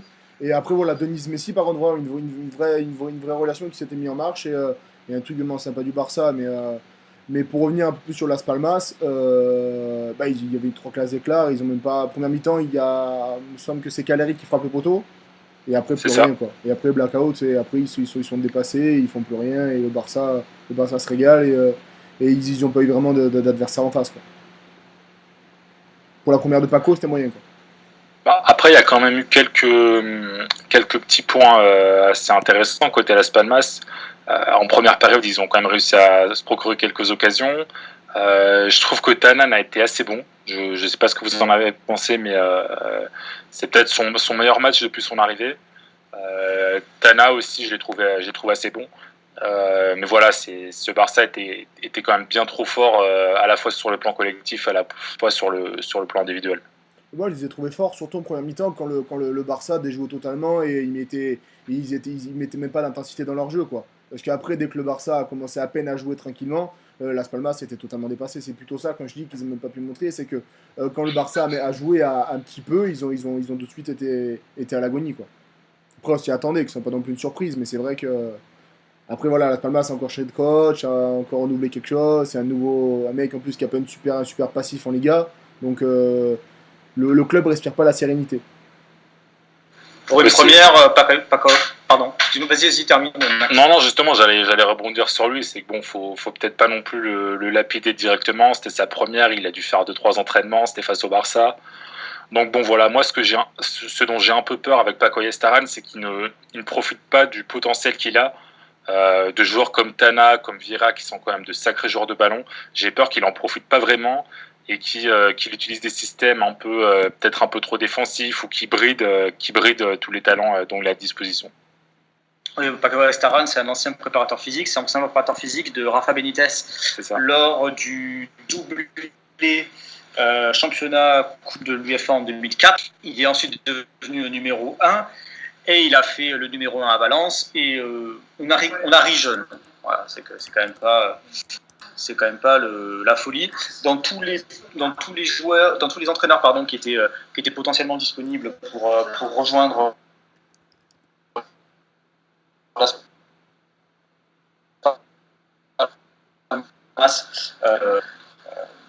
il y avait du Debourg, il y avait du. François essaie de nous faire la liste des coachs qui étaient invités qui étaient prétendus. Problème de connexion. Ouais. On est en train de perdre les faits. Mais voilà, il est en train de faire la liste des entraîneurs qui étaient annoncés à Las Palmas. On avait Debourg, on avait Hierro, on avait. J'ai plus les autres noms, mais on avait le même nom qui traînait. J'avais Ravi Garcia, j'avais Aitor Caranca. Mais donc le choix laisse à surprendre. Et même le départ de Malone Marquez laisse un peu. Laisse planer quelques doutes sur ce qui s'était dit en coulisses quand il est arrivé, qu'est-ce qui s'est passé, c'était vraiment particulier. De toute façon, l'été de Las Palmas, c'est assez particulier et ce changement de coach rajoute encore un peu d'huile sur le feu et laisse encore va encore faire parler assez récemment. Enfin, va faire beaucoup parler. Oui, de toute façon, Las Palmas, c'est un contexte un peu particulier. C'est un vestiaire qui est. Enfin, c'est un vestiaire qui est compliqué à manœuvrer, on va dire. On avait déjà vu Sétienne qui avait beaucoup de problèmes la saison dernière. Plusieurs fois, il y a eu un peu des écarts de comportement au niveau des sorties nocturnes, au niveau de l'attitude sur le terrain. Donc voilà, c'est pas non plus un. C'est vrai que on n'a peut-être pas l'impression, vu que c'est pas non plus un club avec des stars immenses, mais c'est quand même un vestiaire avec des égos et il faut savoir les gérer. Bah, j'ai plus souvenir, mais il me rappelait qu'il y avait eu une petite histoire il y a récemment avec Manolo Marquez, avec des entraîneurs, des joueurs qui n'ont pas voulu s'entraîner, un mec qui n'était pas retenu et qui n'a pas voulu s'entraîner. Enfin, il y a quand même beaucoup de choses qui s'est passé cet été et qui sont passées dans le club, qui font qu'un club qui avait joué un très beau jeu et qui a été vraiment l'équipe frisson, c'est délité. C'est vraiment délité, le jeu s'est délité, il n'y avait plus rien qui se passait dans cette équipe-là. Et là, le début de saison est assez particulier et on ne sait pas qu'est-ce qu'on peut attendre de Las Palmas cette saison. Oui, il y a pas vraiment de ligne directrice, on va dire, maintenant que Sétienne est parti, parce que finalement, avec Marquez, bon, c'était un peu quand même. Il a essayé de conserver un peu cet héritage, mais on voyait quand même que ça s'était un peu dilué. Et là, avec Paco Ayestaran, je me pose quand même pas mal de questions. Est-ce que vous me recevez à nouveau? Oui. Oui. Nickel. Parfait. Non, voilà, parce que je t'ai entendu terminer sur Paco Ayestaran. Voilà. Je vais juste te dire mon impression globale sur Ayestaran, même si c'est un peu tôt. LOL. Voilà. Sympa pour lui. Voilà. Bah non, mais il est pas entraîneur, quoi. C'est juste un problème. Là, en plus, Las Palmas, ils ont des Rogon et c'est bon, je te retrouve avec Ayestaran. Bon, comme l'a dit Ben, quand tu as Javi Gracia, qui est potentiellement sur ta shortlist, ou même des mecs comme Karanka et que tu prends pas quoi, etc. Peut-être que le poste aussi, il y a des problèmes internes aussi à Las Palmas. Oui, c'est ce dont on parlait justement il y a. Voilà. Ah, ben voilà, très bien. Voilà, donc je vais pas épiloguer. Oula. Eh bien voilà une manière fort originale de se présenter. Olivier Goldstein, journaliste à Barcelone et rédacteur chef du blog du Barça, est avec nous. Bonsoir Olivier. Bonsoir. Et merci d'être là, parce qu'on imagine que tes journées ont dû être assez longues ces derniers jours. Ouais, c'est vrai que depuis samedi soir, c'est assez tendu, on va dire, effectivement. Ouais. C'est vrai que c'est ce qui s'est passé à Barcelone. Je sais pas si vous le voyez ou si vous l'avez vu ou si je sais pas quelle portée ça prend, mais c'est vrai que disons que pour essayer de faire un peu la chèvre et le chou, c'est vrai que j'étais un peu sceptique sur tout ce que j'ai vu samedi, des gens qui dormaient dans les écoles, etc. Je trouve que c'était un peu abusé. Mais ce que j'ai vu hier de la police espagnole chargée, même si c'est vrai qu'ils ont été quelque part, même si j'ai vu des gens quelques excités qui les provoquaient, hein, je vais pas le dire, mais enfin je peux le dire aussi, mais je veux dire, il y a quand même d'aller chercher des urnes dans des bureaux de vote et d'aller taper des gens, c'est juste. Moi j'étais près d'une des écoles où ils ont intervenu. Et où ils ont tiré des flashballs et c'est quand même vraiment disproportionné et c'est choquant parce que finalement puis c'est idiot parce que finalement pour le peu de bureaux de vote qu'ils ont fermés et l'impact qu'ils ont laissé dans la société catalane aujourd'hui, qu'on soit pour ou contre le référendum, tout le monde était triste. C'est vraiment idiot. Il valait mieux pour ceux qui sont contre ce référendum et qui l'ont jugé légal, laisser faire et puis de toute façon ça n'avait aucune valeur légale et laisser les gens voter pacifiquement parce qu'on est arrivé parce qu'hier c'était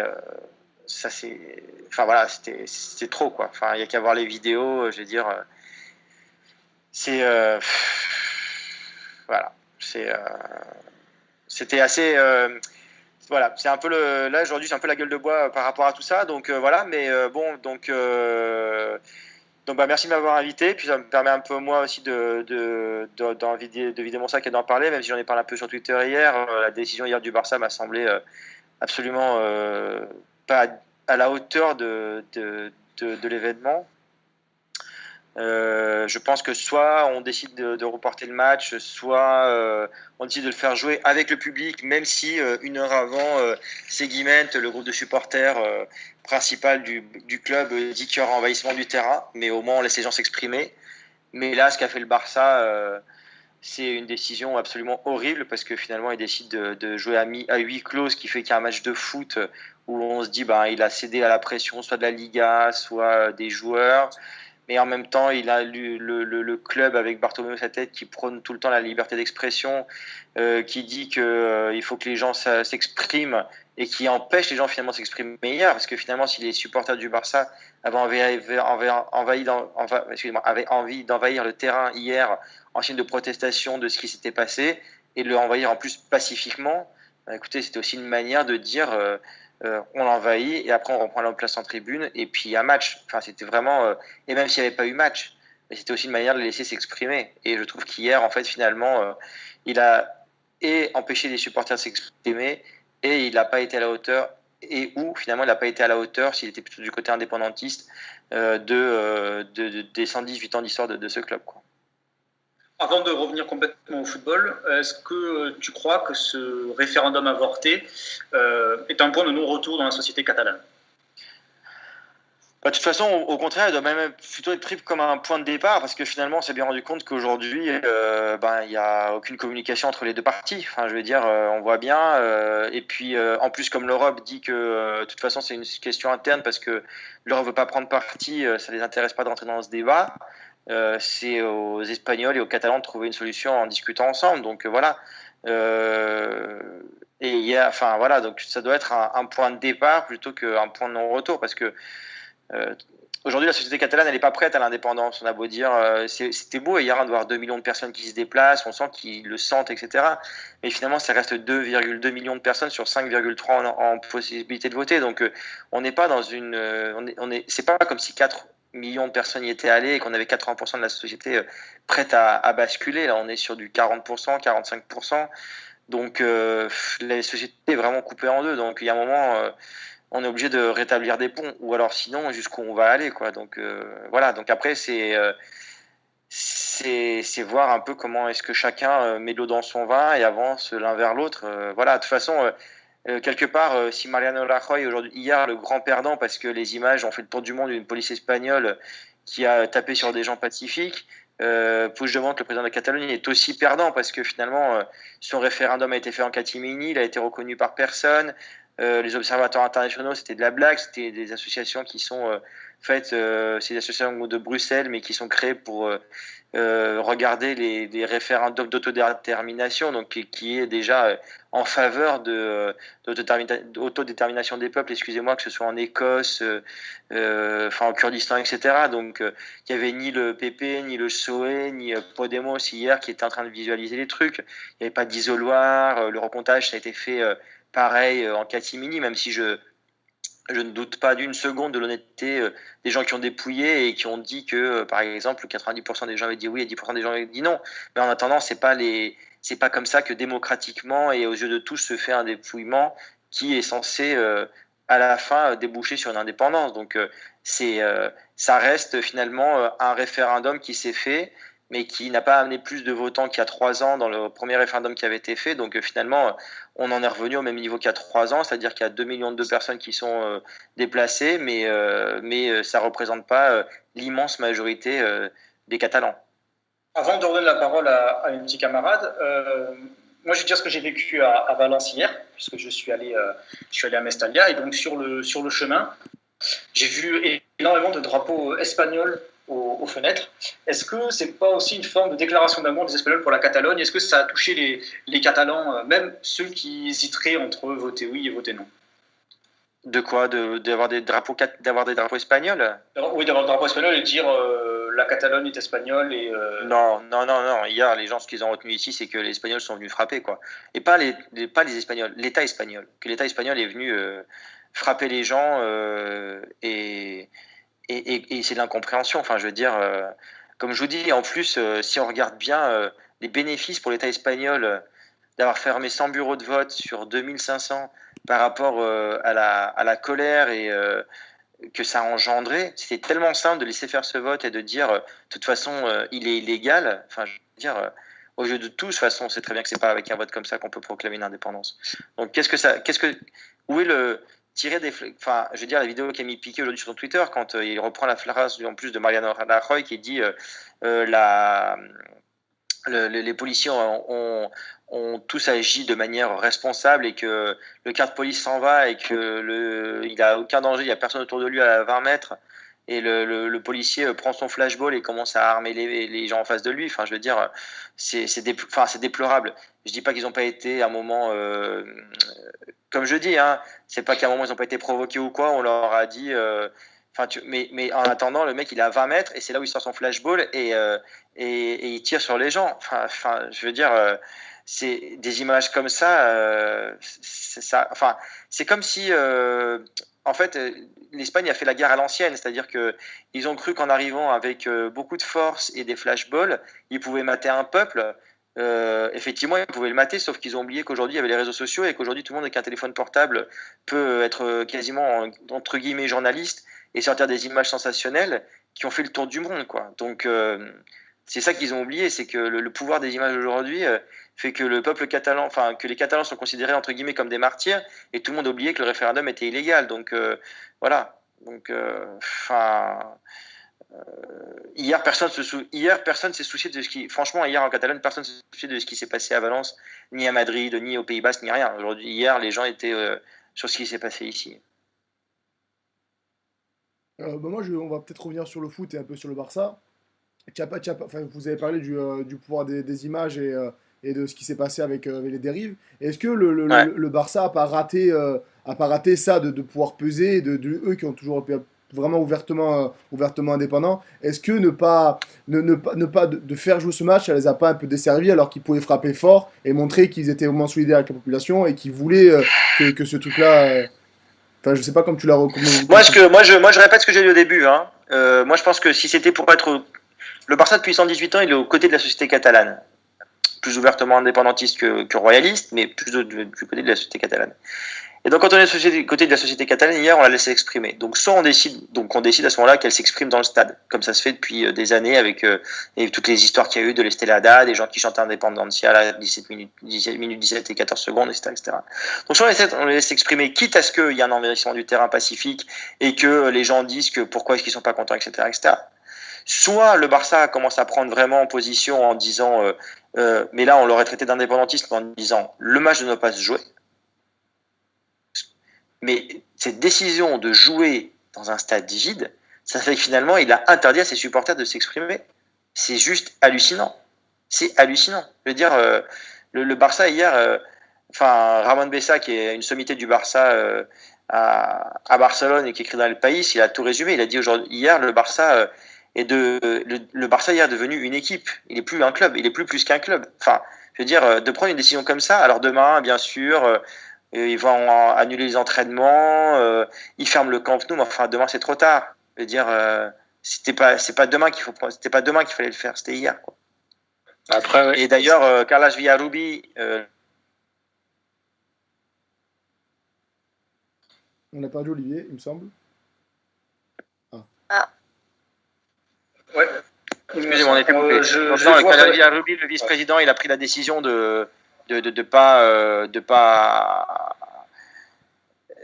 démissionner. Jordi Monés aussi, et vraiment, mais je comprends. Enfin, je veux dire, hier, c'est la pire des décisions.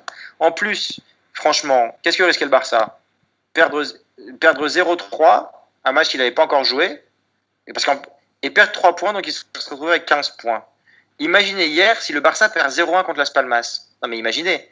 Je veux dire que non seulement le Barça joue à huis clos, et en plus il perd le match, alors que s'il n'avait même pas disputé, il aurait perdu 0-3. Enfin, vraiment, c'est. Parce que le président a dit qu'il perdait 6 points, mais c'est pas vrai. En fait, il perdait 3 points sur tapis vert. Ils avaient le match perdu, donc il restait à 18 points, et après ils avaient 3 points pour ne pas avoir joué. Donc ils descendaient à 15 points. Mais il ne passait pas de 18 à 12. C'est ce qu'a vendu Bartomeu avant le début du match, mais c'est pas vrai. Il serait passé au pire à 15 points. Donc à 15 points, en plus, qu'est-ce qui se passe avec ce qui s'est passé avec le Real Madrid? Il est à 14, l'Atlético Madrid il est à 16. Enfin, je veux dire, le Barça avait l'occasion en plus de continuer encore dans la course au titre. Donc, enfin, vraiment, c'est absolument, c'est incompréhensible. C'est incompréhensible. Donc voilà quoi. Moi, je comprends pas enfin, je ne partage absolument pas la décision hier de du board. En plus, en ayant vu ce qui s'est, enfin, en ayant vécu moi-même ce qui s'est passé dans la ville quoi. Est-ce que Bartomeu ne s'est pas justement encore plus enfoncé parce que là, pour lui, ça va commencer à être compliqué, étant donné qu'au départ, oui, la décision aussi de jouer à huis clos, c'était pour la sécurité. Après, il en a dit tout autre chose. Il a décidé de politiser même la chose. Est-ce que là, on n'a pas dépassé un point de non-retour avec Bartomeu, sachant qu'il y a eu 2 démissions qui ont suivi derrière?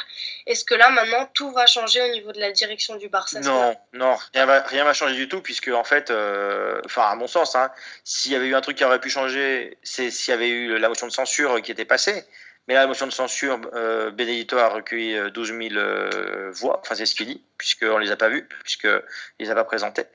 Donc voilà, donc il n'y aura pas d'autre motion de censure, parce que Benedetto a dit qu'il n'allait pas s'y relancer, que de toute façon, il n'était pas soutenu, etc. Donc en fait, Bartomeu, en plus, est extrêmement tranquille, parce que là, maintenant, Bartomeu n'a aucune opposition, parce que l'opposition, elle n'est pas structurée à Barcelone. Donc il n'a aucune opposition, non, il va continuer, mais bon, il va Là, entre l'an dernier, décider que le Barça soit condamné, et là, cette décision qu'il a prise hier, c'est vraiment... Enfin... Autant la décision l'an dernier, ils ont dit qu'ils l'avaient prise parce que ça avait des risques quand il y a eu la condamnation du Barça, ils avaient des risques que ça pouvait influer sur à peu près 100 millions d'euros, etc. Et que le Barça était vraiment dans la mouise. Bon, à la rigueur, j'avais pas tous les éléments, même si je trouve ça extrêmement regrettable et même condamnable que le Barça justement ait été condamné. Mais là, hier, je veux dire, qu'est-ce que risquait le Barça, quoi. C'est vraiment, c'est se moquer du monde. Il a voulu. Le problème, c'est que Bartomeu veut contenter tout le monde et que on peut pas contenter tout le monde. Il faut prendre des décisions, et quand on prend des décisions et quand on est à ce poste-là, on peut pas contenter tout le monde. Et hier, il a voulu faire plaisir à la Liga et faire plaisir à ses joueurs et faire plaisir en disant oui, il y a un message contre ce qui s'est passé, mais c'est pas vrai du tout. C'est pas un tableau d'affichage avec marqué démocratie, un stade vide qui fait que c'est voilà. Donc moi je suis atterré par la décision qui a été prise hier. Il a dit que, vraiment atterré quoi. C'était, il a été mal conseillé. Et si c'est lui qui a pris la décision, il n'a pas été à la hauteur des circonstances. Voilà. Est-ce que tu penses pas que le Barça a sur ce coup eu un peu le cul coincé entre deux chaises, dans le sens où d'un côté c'est vrai que c'est un club aux côtés de la société catalane avec une identité assez forte et tout, mais que dans le même temps, c'est aussi une multinationale, une machine à gagner, que ce soit de gagner de l'argent, gagner des compétitions, etc., avec des supporters dans le monde entier. En fait, tu as raison, parce que moi, hier sur Twitter, j'étais quand même très virulent, et il y a beaucoup de gens qui m'ont dit, mais non, mais sinon le Barça va perdre 6 points, mais non, voilà, d'abord qu'on veut la Liga, etc., etc. Et d'un autre côté, si tu commences à renier ton histoire, tu commences à renier tes valeurs. Et pourquoi est-ce que le Barça est reconnu dans le monde ? Pour son histoire, pour ses valeurs, pour sa manière de jouer. Donc, tu commences par renier ton histoire, après tu renies tes valeurs, après tu renies ta valeur de jouer, et puis bientôt, on va finir...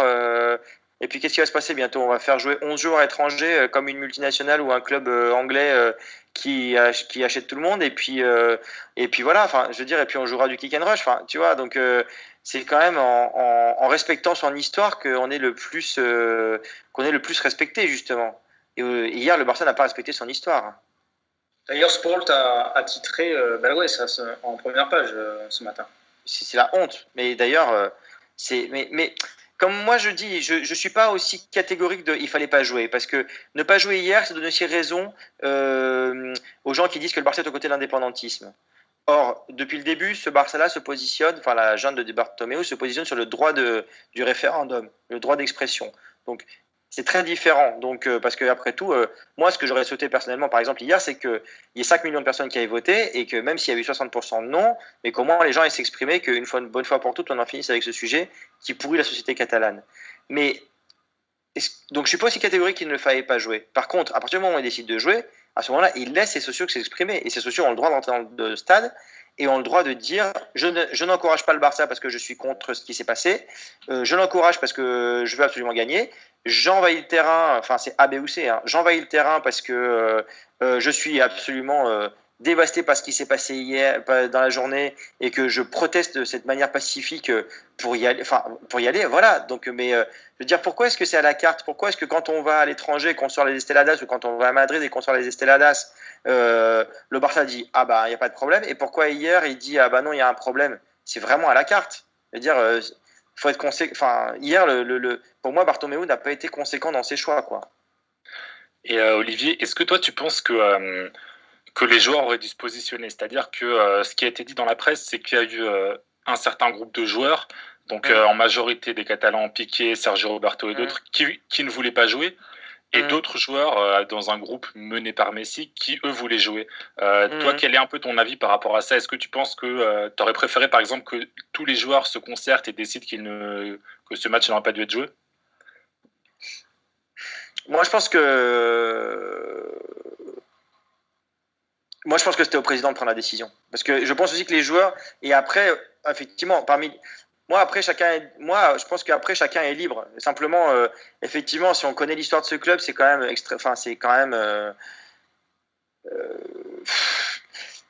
moi, je te dirais ça autrement. Je pense que si vraiment Piqué et compagnie n'avaient pas envie de jouer, à ce moment-là, il fallait pas qu'ils se présentent sur le terrain. C'est pas utile.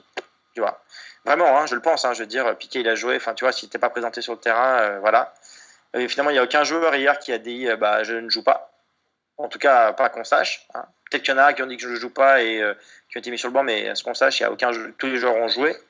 Et après, c'est au président aussi de prendre la décision. Je veux dire, le président, il doit dire écoutez, c'est comme ça, quoi. Je veux dire, le président, quelque part, il est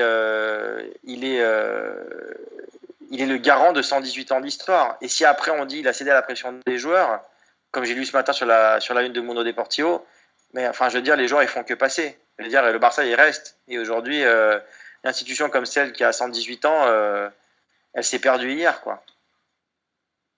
Et comme je dis, c'est en rognant sur les valeurs et son histoire qu'on commence à se perdre. Surtout que l'image, alors, hier, ils n'ont pas choisi en fait. Le club, le Barça n'a pas choisi et ne sait pas, enfin, sans se positionner, mais ils ont pas fait un choix de on joue pas, on laisse jouer, on laisse entrer, et en ne choisissant pas, ça les a vraiment flingué leur image qu'ils avaient et qu'ils essaient en plus qu'ils cultivent quoi, cette image de club. Je sais pas, comment vous le voyez vous de l'extérieur par exemple? Moi, comme je dis, c'est un club qui a pas. Hier, ils n'ont pas choisi, ils se sont reniés en plus en choisissant pas, alors que c'était quand même un club qui a toujours revendiqué les choses, qui a toujours voulu défendre des idéaux, des valeurs, et hier, en ne choisissant pas et en se positionnant pas, ça les a vraiment desservis, ça a encore mis un coup de couteau encore plus dans le Barça et dans ce que représente ce club. Ouais, et les autres qui sont avec nous, là, enfin, alors moi, de mon côté, je partage ton avis, je pense que le Barça aurait dû soit ne pas jouer, soit jouer le match en conditions normales. Mais d'un côté, je me mets un peu à la place des dirigeants et on va dire que je peux comprendre. C'est-à-dire que je pense, moi, si j'avais eu, on va dire, un certain pouvoir décisionnaire, j'aurais préféré que le match ne se joue pas. Mais d'un autre côté, je peux comprendre, voilà, avec tous les enjeux, avec la Liga, avec les sponsors, les télévisions, etc. Je peux comprendre un peu cette décision des dirigeants. Alors pour ma part, je suis d'accord avec Ben. En ne prenant pas de réelles décisions et en laissant le match se jouer à huis clos, ils se sont vraiment desservis. Sachant qu'en plus, dans l'enceinte du Camp Nou, où Bartomeu a quand même mis cette enceinte, érigé cette enceinte en véritable symbole d'expression pour son public, le laisser vide comme ça, sans faire que son public puisse s'exprimer, surtout dans une journée aussi importante, je trouvais ça limite. Après, oui, on peut comprendre que la situation était compliquée, notamment en termes de sécurité, mais c'est vrai que soit on joue pas le match, soit on le joue, mais pas de cette manière-là. Ça fait, je pense, que rajouter à la situation, c'est vraiment une très mauvaise décision. Ouais, moi, je pense vraiment que la Liga a tendu un piège au Barça et que le Barça est tombé dedans. Ils ont quand je lis, effectivement, le communiqué qui dit c'est la faute de la Liga, mais franchement, c'est comme si tu dis c'est la faute de mon copain si j'ai une mauvaise note. Enfin, je veux dire, tu assumes quoi. Là, ouais, t'en as parlé sur les points, Là, j'ai entendu parler d'un potentiel huis clos de 6 mois, mais depuis quand la Liga va se priver du Barça tant qu'elle est encore là? c'est complètement aberrant. Et en plus, au niveau de ses supporters, et comme je disais, par rapport à leur puissance, on va même dire puissance marketing à travers le monde, avec ses valeurs, puisque même, par exemple, à Valence, le Barça est surnommé le FC Valence. Voilà, on rigole même des valeurs du Barça. FC Valence, d'accord. Ouais. Parce que c'est le Barça toujours le premier à dire voilà, nous, nos valeurs, et nous sommes meilleurs que tout. Et donc c'est un peu brocardé. Et justement, c'était le jour où il fallait montrer que le Barça était en plein dans la vie de Barcelone, de la Catalogne. Et ils ne l'ont pas fait pour des menaces de points. Mais ça n'a aucun sens. Ça n'a aucun sens. Le Barça est au-dessus de ça. Le Barça est au-dessus de ça. Qu'on aime ou qu'on n'aime pas le Barça, le Barça est un monument du football espagnol et mondial. Tu peux pas. Et moi, je pense que la Liga a pris un malin plaisir à foutre la trouille à Bartomeu. Et Bartomeu, les années qu'il a parlé, a raison. Et voilà, il s'est planté complètement. Et mettre un Barça devant des gradins vides, c'est ridicule. Et puis, il faut aussi penser que c'était le match où Messi dépassait Puyol. Bon, voilà, ça méritait un meilleur hommage. Et voilà, quelque chose d'un peu plus conséquent. Voilà, tu perdais le match, c'était pas une affaire, au contraire, ça serait resté dans le livre d'histoire. Quoi. Là, tu es dans le livre d'histoire. Et Bartomeu avait l'occasion hier de reprendre la main, de dire ok, je fais un truc historique et que voilà quoi, et que tout le monde dise ouais, bah en fait effectivement, ok, c'est gaufré sur Neymar, ok, c'est gaufré l'an dernier en faisant condamner le club, ok, la gestion du mercato a été pourrie, ok, il y a eu des décisions de niveau sportif, la Masia machin, mais ouais, ça y est, on sent qu'il a compris le truc. On sent qu'il a senti le vent du boulet avec la motion de censure, avec quand même ceux dont dit Benedito, 12 000 personnes. Il ne sait pas 12, c'est 10, mais en tout cas, quand même un grand nombre de ceux qui sont allés. Et hier, qu'est-ce qu'il fait ? Voilà quoi. Donc, hier, il a géré le club comme un. Enfin, le Barça est plus qu'un club et se revendique comme être plus qu'un club. Hier, ils ont fait une gestion de club normale et de lambda, quoi. En pensant à leurs intérêts, à leurs intérêts sportifs, avant de penser à tout ce qu'ils pouvaient générer avec une décision qui aurait pu être très forte. Donc, c'est ça qui est vraiment très très dommage pour eux, quoi. Surtout qu'en fait, le Barça aujourd'hui, c'est. Pourquoi le Barça en est là aujourd'hui ? C'est parce que justement, il a toujours véhiculé des valeurs et que dans l'histoire, l'imaginaire, c'est Di Stefano qui n'est pas venu au Barça, c'est Cruyff qui arrive et qui gagne 5-0 à Madrid, c'est les Guardiola qui arrive en salle de presse à Madrid et qui parle en catalan, c'est des choses comme ça. Et c'est ça qui fait que le club, il est unique. Je veux dire, si tu perds la chose qui te rend unique, pour parler, on va dire de Valence, quand ils se sont perdus à prendre Gary Neville en entraîneur et compagnie, voilà quoi, c'est en revenant aux valeurs du club et avec la Cantera et compagnie que le Valence devient un grand club, quoi, redevient un grand club. Et là, le Barça, alors c'est sûr, ça fait 700 ou 800 ou 900 millions de chiffre d'affaires, mais c'est pan para hoy, hambre para mañana. Enfin, je veux dire, la décision d'hier. La décision d'hier, elle aura beaucoup de conséquences à terme. Elle aura beaucoup de conséquences parce que c'est pas possible d'avoir aussi mal géré le club de cette manière. Enfin, c'est vraiment c'est inadmissible, quoi. Est-ce qu'au niveau de l'effectif, ça peut créer des troubles ? Parce que comme l'a dit Max, il y avait un côté catalan, avec Piqué en tête, qui en plus a eu ses déclarations en pleurs, une répercussion mondiale. Et des gens comme Messi qui voulaient jouer. D'ailleurs, Messi, on va dire qu'il doit tout quand même au Barça et donc à la Catalogne, qui ne s'associe pas avec les Catalans, je trouve ça même un peu choquant. Juste pour préciser, c'était pas forcément une guerre catalan contre les autres, parce que je crois que Busquets, par exemple, qui est catalan, était dans le groupe de ceux qui voulaient jouer. Donc voilà, c'était pas non plus en mode les Catalans contre. Je sais pas si ça va créer une fracture. Je sais pas si ça va créer une fracture avec dans le vestiaire. Par contre, ce qui est sûr, c'est que moi, ça crée une vraie fracture par rapport au club. Enfin, je veux dire, je ne me reconnais pas dans les valeurs que véhicule. Je ne me reconnais pas dans les valeurs qu'a véhiculé hier la décision de Bartomeu. Je ne veux pas tout de suite dire que Bartomeu vivement 2021 avec Patier, parce qu'on sait jamais. Enfin, je veux dire, les gens peuvent changer après tout. Je veux dire, peut-être qu'à un moment il va être mieux conseillé. Peut-être que le fait que Villarrubi s'en aille, que Jordi Monest s'en aille, peut-être que demain un autre s'en aille, peut-être que ça va le faire un peu voir d'autres choses, etc. Mais là, je ne me reconnais, moi, en tant que socio du Barça et en tant que personne qui a lu un petit peu d'histoire sur ce club, je ne me reconnais absolument pas dans la décision qu'a pris hier le président du Barça, quoi. Après, juste pour revenir un peu justement sur ce côté identité, identification au club, est-ce que tu penses pas que justement ce côté, le Barça l'a perdu depuis longtemps? Parce qu'aujourd'hui, on parlait par exemple de permettre aux supporters présents au stade de s'exprimer, par exemple, si le match avait été joué. Mais au final, toi qui es souvent au stade, au stade, on va dire, je n'ai pas les chiffres, hein, mais tu as au moins la moitié des gens qui ne sont pas de vrais supporters du Barça, qui sont souvent voilà, des touristes qui viennent. Non, mais certainement, mais simplement au stade. si hier les 2000 personnes qui forment l'Espagne Animation étaient descendues sur le terrain, même si c'était que 2000, je veux dire, ils auraient déjà rempli le terrain. Tu vois ce que je veux dire? Oui, oui, c'est sûr, mais ce que je veux dire, c'est que on va dire cette perte d'identité, c'est peut-être maintenant qu'on la voit, mais au final, elle a peut-être été quand même perdue il y a longtemps. Quand tu dis longtemps, je pense que ça fait peut-être 5-6 ans oui, qu'il y a une vraie en dérive gros, depuis que Rosseil est arrivé. Voilà, c'est ça. Donc voilà, parce que maintenant, effectivement, mais d'un autre côté, c'est pas parce qu'elle a été effritée, etc. Je pense que ce qu'ils ont fait, je pense que le mérite quand même de la Junta de Bartomeu, c'est quand même qu'ils sont allés chercher un certain nombre de. Ils ont quand même trouvé une solution pour que le club puisse grandir économiquement, ce qui n'était pas évident, hein.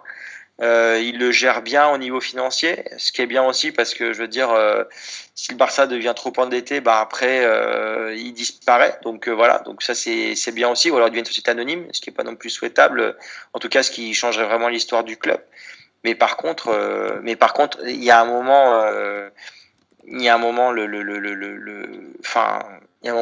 moment, enfin c'est plus possible quoi. Le président doit être mieux conseillé. Et je dis mieux conseillé parce que je pense qu'un homme seul face à une telle situation, c'est extrêmement difficile et je suis sûr qu'il a pris beaucoup de conseils autour de lui. Et apparemment, à Barcelone, on parle beaucoup d'une personne qui serait, j'ai plus exactement son nom en tête, qui aurait beaucoup d'influence autour de lui. Si c'est cette personne hier ou qui lui a fait prendre cette décision, c'était une extrêmement mauvaise décision. Et Bartomeu doit en tout cas doit vraiment repenser de comment il se fait conseiller parce que d'avoir mis Pep Segura en plein milieu de l'été. Alors qu'il y a le mercato, d'avoir mis quelqu'un de Robert Fernandez en plein milieu du mercato, c'est quand même assez hallucinant. Les mecs comme André Curie qui sont payés par le Barça toute l'année pour essayer de surveiller Neymar et qui ne se rendent même pas compte qu'il s'en aille, c'est des fautes professionnelles et je veux dire, il y a personne qui a encore payé pour ça. Enfin, c'est comme des gens qui sont payés par le club. Donc là maintenant, il y a cette décision qui est prise. Enfin, ça fait quand même une série de décisions qui sont pas exceptionnel. Alors après, je veux dire, au bénéfice de Bartomeu, c'est sûr que le club est à 700 millions d'euros de chiffre d'affaires et que ça c'est à son crédit. Mais je veux dire, en attendant, c'est pas en alignant des zéros que le club va être différent des autres, quoi. Enfin, je préfère que le Barça reste Metz Home Club et même quitte à perdre un peu de sa superbe que de devenir Home Club Metz, quoi. Enfin, ce qu'il est en train de devenir. Donc voilà, quoi. Demain, la Catalogne est en grève, enfin en tout cas une partie. Le football s'est associé, on en a parlé, parce qu'il n'y a pas que le Barça, il y a aussi l'Espagnol, Reus et Girona, je crois aussi. Mais alors, en ce qui concerne le Barça, je parlais de ce qui me regarde, ce que je connais le mieux, du moins en tout cas. C'est tellement facile. Alors après, mais c'est parce que aussi je suis écœuré par la décision d'hier, mais c'est finalement tellement facile de dire que demain il n'y a pas d'entraînement alors que finalement on est pendant la trêve internationale. Est-ce qu'il aurait fait ça si mercredi il y avait un match de Champions League? Tu vois, c'est vraiment, je trouve que c'est finalement une décision on est aux côtés de la Catalogne, mais je répète, c'est pas la décision, elle n'était pas pour demain, elle était pour hier. C'était hier que le jour était historique. Demain, de dire que Sergio Roberto et Paco Alcácer vont pas les s'entraîner, de toute façon, ils ont encore 10 jours à Barcelone. Enfin, je veux dire, ça pose aucun souci. C'était pas hier c'était pas demain que ça pose un problème. Ça pose évidemment en plus un problème pour l'équipe de hand qui joue un match mercredi. Ça peut poser un problème pour, mais de toute façon, comme c'est le hand, on en parlera moins. Mais c'était hier qu'il fallait prendre la décision. C'est pas dire demain on ferme le Camp Nou et on ferme le musée alors qu'en plus on est au mois d'octobre et qu'il y a beaucoup moins de monde qui vient. Enfin, je veux dire, maintenant c'est trop. Enfin, quand on dit après l'heure, c'est plus l'heure, quoi. Là, c'est plus l'heure. Enfin, c'est plus l'heure de prendre ces décisions là, quoi. Le club a vraiment raté son rendez-vous avec l'histoire, quoi. Vraiment raté le truc qui aurait pu vraiment faire exactement que ce club complètement. Et c'est vraiment dommage pour un club vraiment aussi important et qui véhicule vraiment. Moi, c'est dommage parce que c'est un club que j'apprécie, même si je suis pas supporter. Mais c'est vrai qu'en France, c'est un club superbe et qu'on nous vante, voilà, comme l'avait dit François, le FC Valeur, le fait qu'il y a vraiment un club qui représente quelque chose et qui veut véhiculer quelque chose. Le fait que hier, ils ont pas su le faire, c'est vraiment ultra. Ça fait de la peine et c'est vraiment triste. Alors que je pense pas pour un socios ou un supporter du Barça, quoi. Ouais, et en plus, dis-moi. Ouais. Est-ce qu'on parlait de l'impact au niveau de l'équipe? Est-ce que tout ce qui se passe actuellement ne va pas jouer aussi sur certaines prolongations de contrat, notamment celle d'Iniesta et de Messi? Est-ce que ça peut peser? Pourquoi? Avec tout ce qui se passe, la direction, est-ce que certains joueurs ne peuvent justement plus se reconnaître dans les valeurs du Barça et décider tout simplement de partir?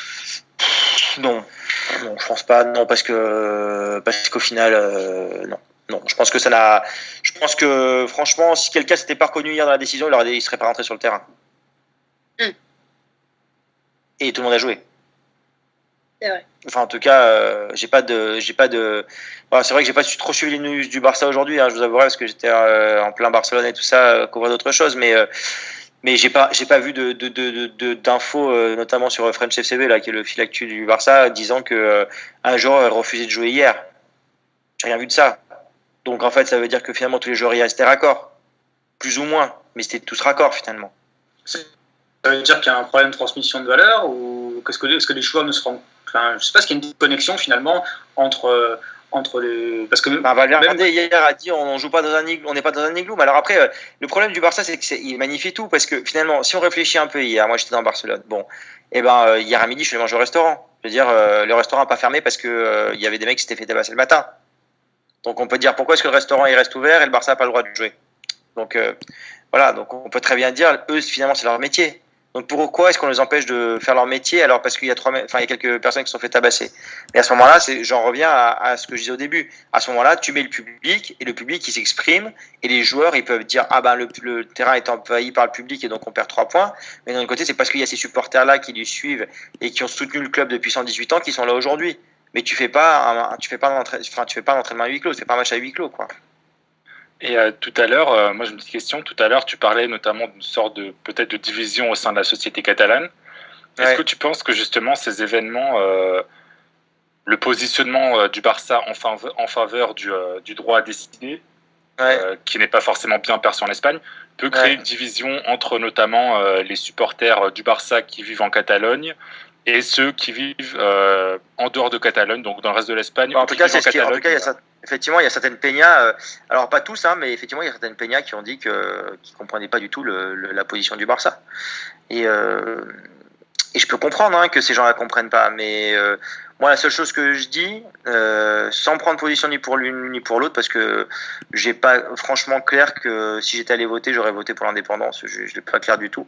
Par contre, ce qui est sûr, c'est que en tant que démocrate, en tout cas pour la démocratie et pour le dialogue, quand on voit que 1,5 million de personnes sont descendues régulièrement ces dernières années dans la rue, sur 6 ou 7 millions de personnes, c'est que quelque chose se passe. Donc, qu'est-ce qui se passe, pourquoi ça se passe et comment on fait pour les écouter, les entendre, les prendre en compte, pas forcément par l'indépendance, par d'autres choses, mais je veux dire, s'il y a 1,5 million de personnes qui descendent régulièrement dans la rue, si 2 millions de personnes hier se sont déplacées malgré toutes les difficultés qui ont été faites, pour aller voter, c'est que quelque chose se passe. Donc finalement, je peux comprendre que les gens qui sont à l'extérieur de la Catalogne disent c'est quoi ce positionnement du Barça, je me reconnais pas là-dedans, ça veut dire que le Barça veut sortir de l'Espagne, mais c'est pas ça en fait, c'est que quand 2 millions de personnes, enfin vous imaginez en France 2 millions de personnes qui sont dans la rue en disant j'en sais rien moi, on veut que ça s'appelle le mariage pour tous. Voilà. Si 2 millions de personnes descendent pour un thème comme ça, on dit ah ouais ok, donc il y a 2 millions de personnes, on va peut-être un peu les écouter, non? Donc, et encore c'est 2 millions sur 60. Là on parle de 2 millions sur 7 personnes, 7 millions de personnes, donc on parle de quasiment un quart de la population de toute la population du pays, enfin de la région quoi. Donc c'est juste ça, moi, que je dis aux gens qui sont à l'extérieur et qui comprennent pas. Je dis juste, il y a quand même cette situation-là. Qu'est-ce qu'on fait avec ça, quoi? Qu'est-ce qu'on fait avec ça? Comment ils s'expriment? Comment on trouve la solution pour qu'ils s'expriment? Donc voilà, c'est juste ça, moi, que je dis. Après, je dis pas que les politiques qui gèrent les gens qui veulent être indépendants sont des saints non plus. Hein, bien au contraire. Hein, je veux dire, eux aussi, ils ont largement tiré la corde de leur côté. mais ils l'ont tiré peut-être plus intelligemment, ce qui fait qu'aujourd'hui, ils apparaissent pas comme des victimes, alors que eux aussi, ils ont leur part de responsabilité. Je voudrais juste qu'on fasse un focus de quelques minutes sur Gérard Piqué. Ouais. Parce que hier, donc, il est apparu dans un mixte en larmes. Et déjà, il va en redevenir le bouc émissaire idéal. Puisque déjà, à Las Rosas, aujourd'hui, à la concentration de l'équipe d'Espagne, il s'est fait copieusement insulter par des idiots. Parce que Piqué, qui confondent encore une fois que Piqué soit prononcé pour le droit à diriger et pas pour l'indépendance. Et certains ont dit que c'était l'arme de crocodile aussi. J'ai lu ça en France. Moi, j'y étais pas. Donc, je peux pas te dire. La seule chose que je sais, c'est que franchement, moi, ma question, c'est j'aimerais bien qu'il explique pourquoi est-ce qu'il a joué ce match.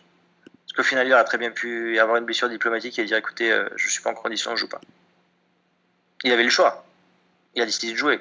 J'aimerais bien juste qu'un jour, parce que je m'imagine que c'est pas maintenant qu'il va le raconter, il explique pourquoi il l'a joué. Voilà. Ouais, là aussi, il était tiraillé entre deux bords, encore une fois. Bah ouais, mais je dis pas le contraire. Hein. Est-ce que tu penses que Oleguer ou Guardiola il serait allé? Bah, Guardiola a dit hier qu'il n'aurait pas joué.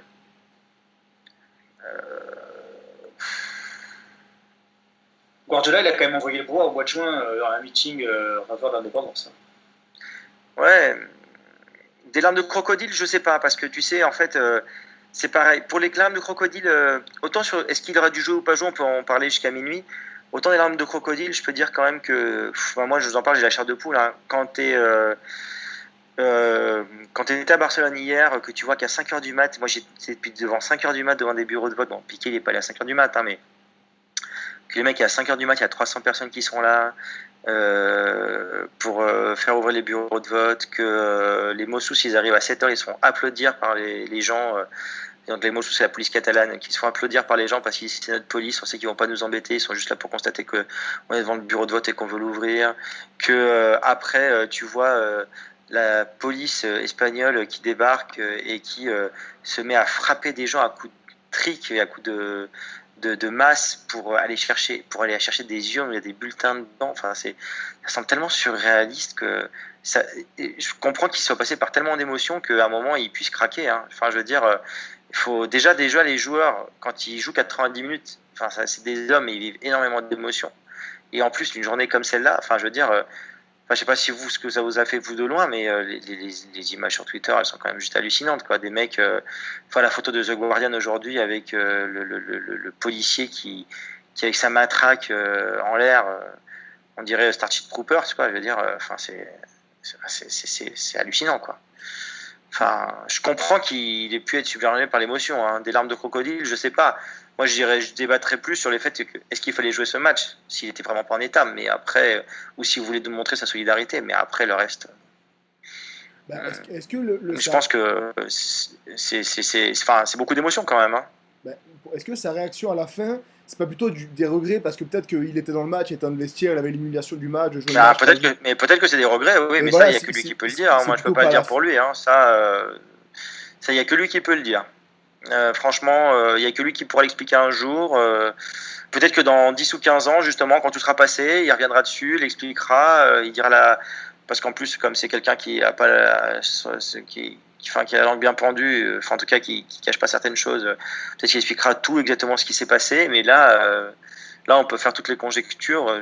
C'est peut-être qu'il l'a regretté après, mais ça on n'en sait rien, quoi. Max et Solia vont refermer. Oui, est-ce que, c'est pas vraiment une question, c'est même plus un constat.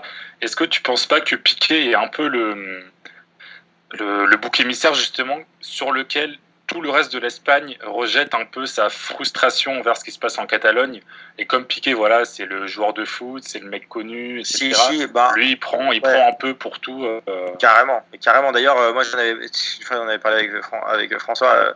J'avais dit que Piqué est à Barcelone ce que Cristiano Ronaldo est au Real Madrid, c'est-à-dire que Piqué, il est beau gosse, sa femme c'est Shakira. Il a 15 millions de followers sur Twitter, il se mord pas la langue, il dit ce qu'il pense, donc en fait effectivement il concentre un peu toutes les frustrations des gens qui sont ni beaux, ni riches, ni qui ont Shakira comme bonne femme et qui osent pas dire ce qu'ils pensent, quoi, tu vois. Donc effectivement c'est extrêmement facile, il y a qu'à voir d'ailleurs en Espagne, je veux dire, Pau Gasol qui est champion olympique, enfin je sais pas si c'est champion olympique, mais il est champion du monde, il est champion NBA, etc. Il a dit la même chose que Piqué. C'est passé complètement à l'as. Enfin, tu vois, Borjan Kirkic qui a dit samedi soir, j'espère que demain sera une journée de démocratie. Il a 3000 retweets, mais tout le monde s'en tape. Enfin, avec tout le respect que j'ai pour Borjan Kirkic, hein, je veux dire, mais par contre, quand c'est Piqué, c'est Piqué. En plus, ce qui est assez fort, c'est que, dans les réactions des gens, pas de tout le monde, mais de beaucoup de gens, c'est même plus de la. Parce qu'encore, je pourrais comprendre que des gens disent ouais, Piqué, pourquoi tu soutiens ce référendum qui est illégal, du coup, on veut pas te en sélection. Pourquoi pas, c'est un point de vue. Mais là, c'est quand même de la haine, c'est quand même des insultes. J'ai l'impression que ça va quand même super loin. Alors que finalement. Oui, mais effectivement, mais il cristallise tout il cristallise tout de la même manière que ici, il y a certaines personnes qui prennent pour tout ce qui se passe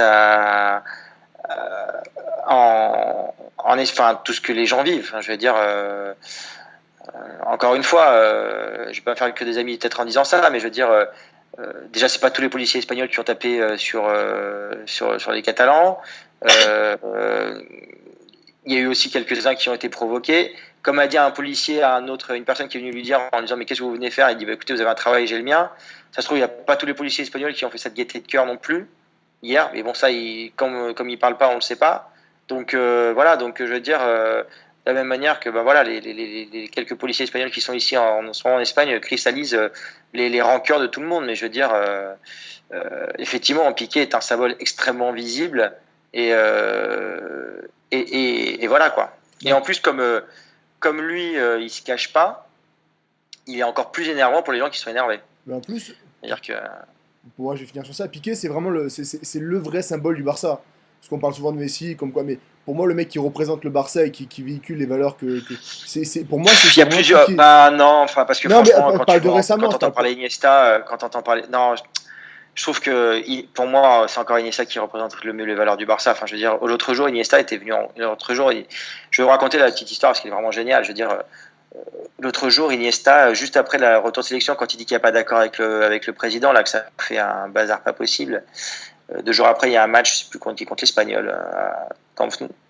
Et donc, il y a 2-3 joueurs qui viennent parler en zone mixte. Et puis, d'un coup, on dit Iniesta va venir parler. Et là, vous avez le droit que les télés, les radios et la presse soient réunis en même temps. D'habitude, on est toujours par trucs séparés. Et Iniesta vient parler et le temps s'arrête. Iniesta, il fait 1m69. Il parle pas très fort. Mais je veux dire, tout le monde l'écoute, quoi. Je veux dire, Piqué au Barça, il n'est même pas capitaine.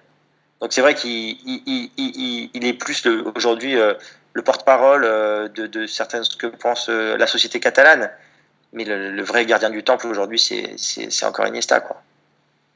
C'est le joueur qui n'a jamais d'ailleurs été sifflé, toujours applaudi, que ce soit au Bernabéu. C'est vrai qu'il a une ampleur assez impressionnante, une influence. Et puis même techniquement, je veux dire, je sais pas si vous avez regardé le début de la saison du Barça, je veux dire, Iniesta, je crois qu'il s'est loupé, je sais plus quel match, mais il s'est loupé une fois, peut-être à Getafe, mais sinon, Iniesta, pour l'instant, dès qu'il touche le ballon, il se passe un truc. Je veux dire, c'est vraiment pour moi, c'est le représentant du Barça, quoi. On va te remercier d'avoir passé ces quelques minutes avec nous. Non, tu étais parfait. J'ai pu répondre à vos questions. C'est top. Et donc voilà, longue vie à votre podcast. Cette fois-ci, on va l'enregistrer en bonne et due forme. Il n'y a pas Bruno.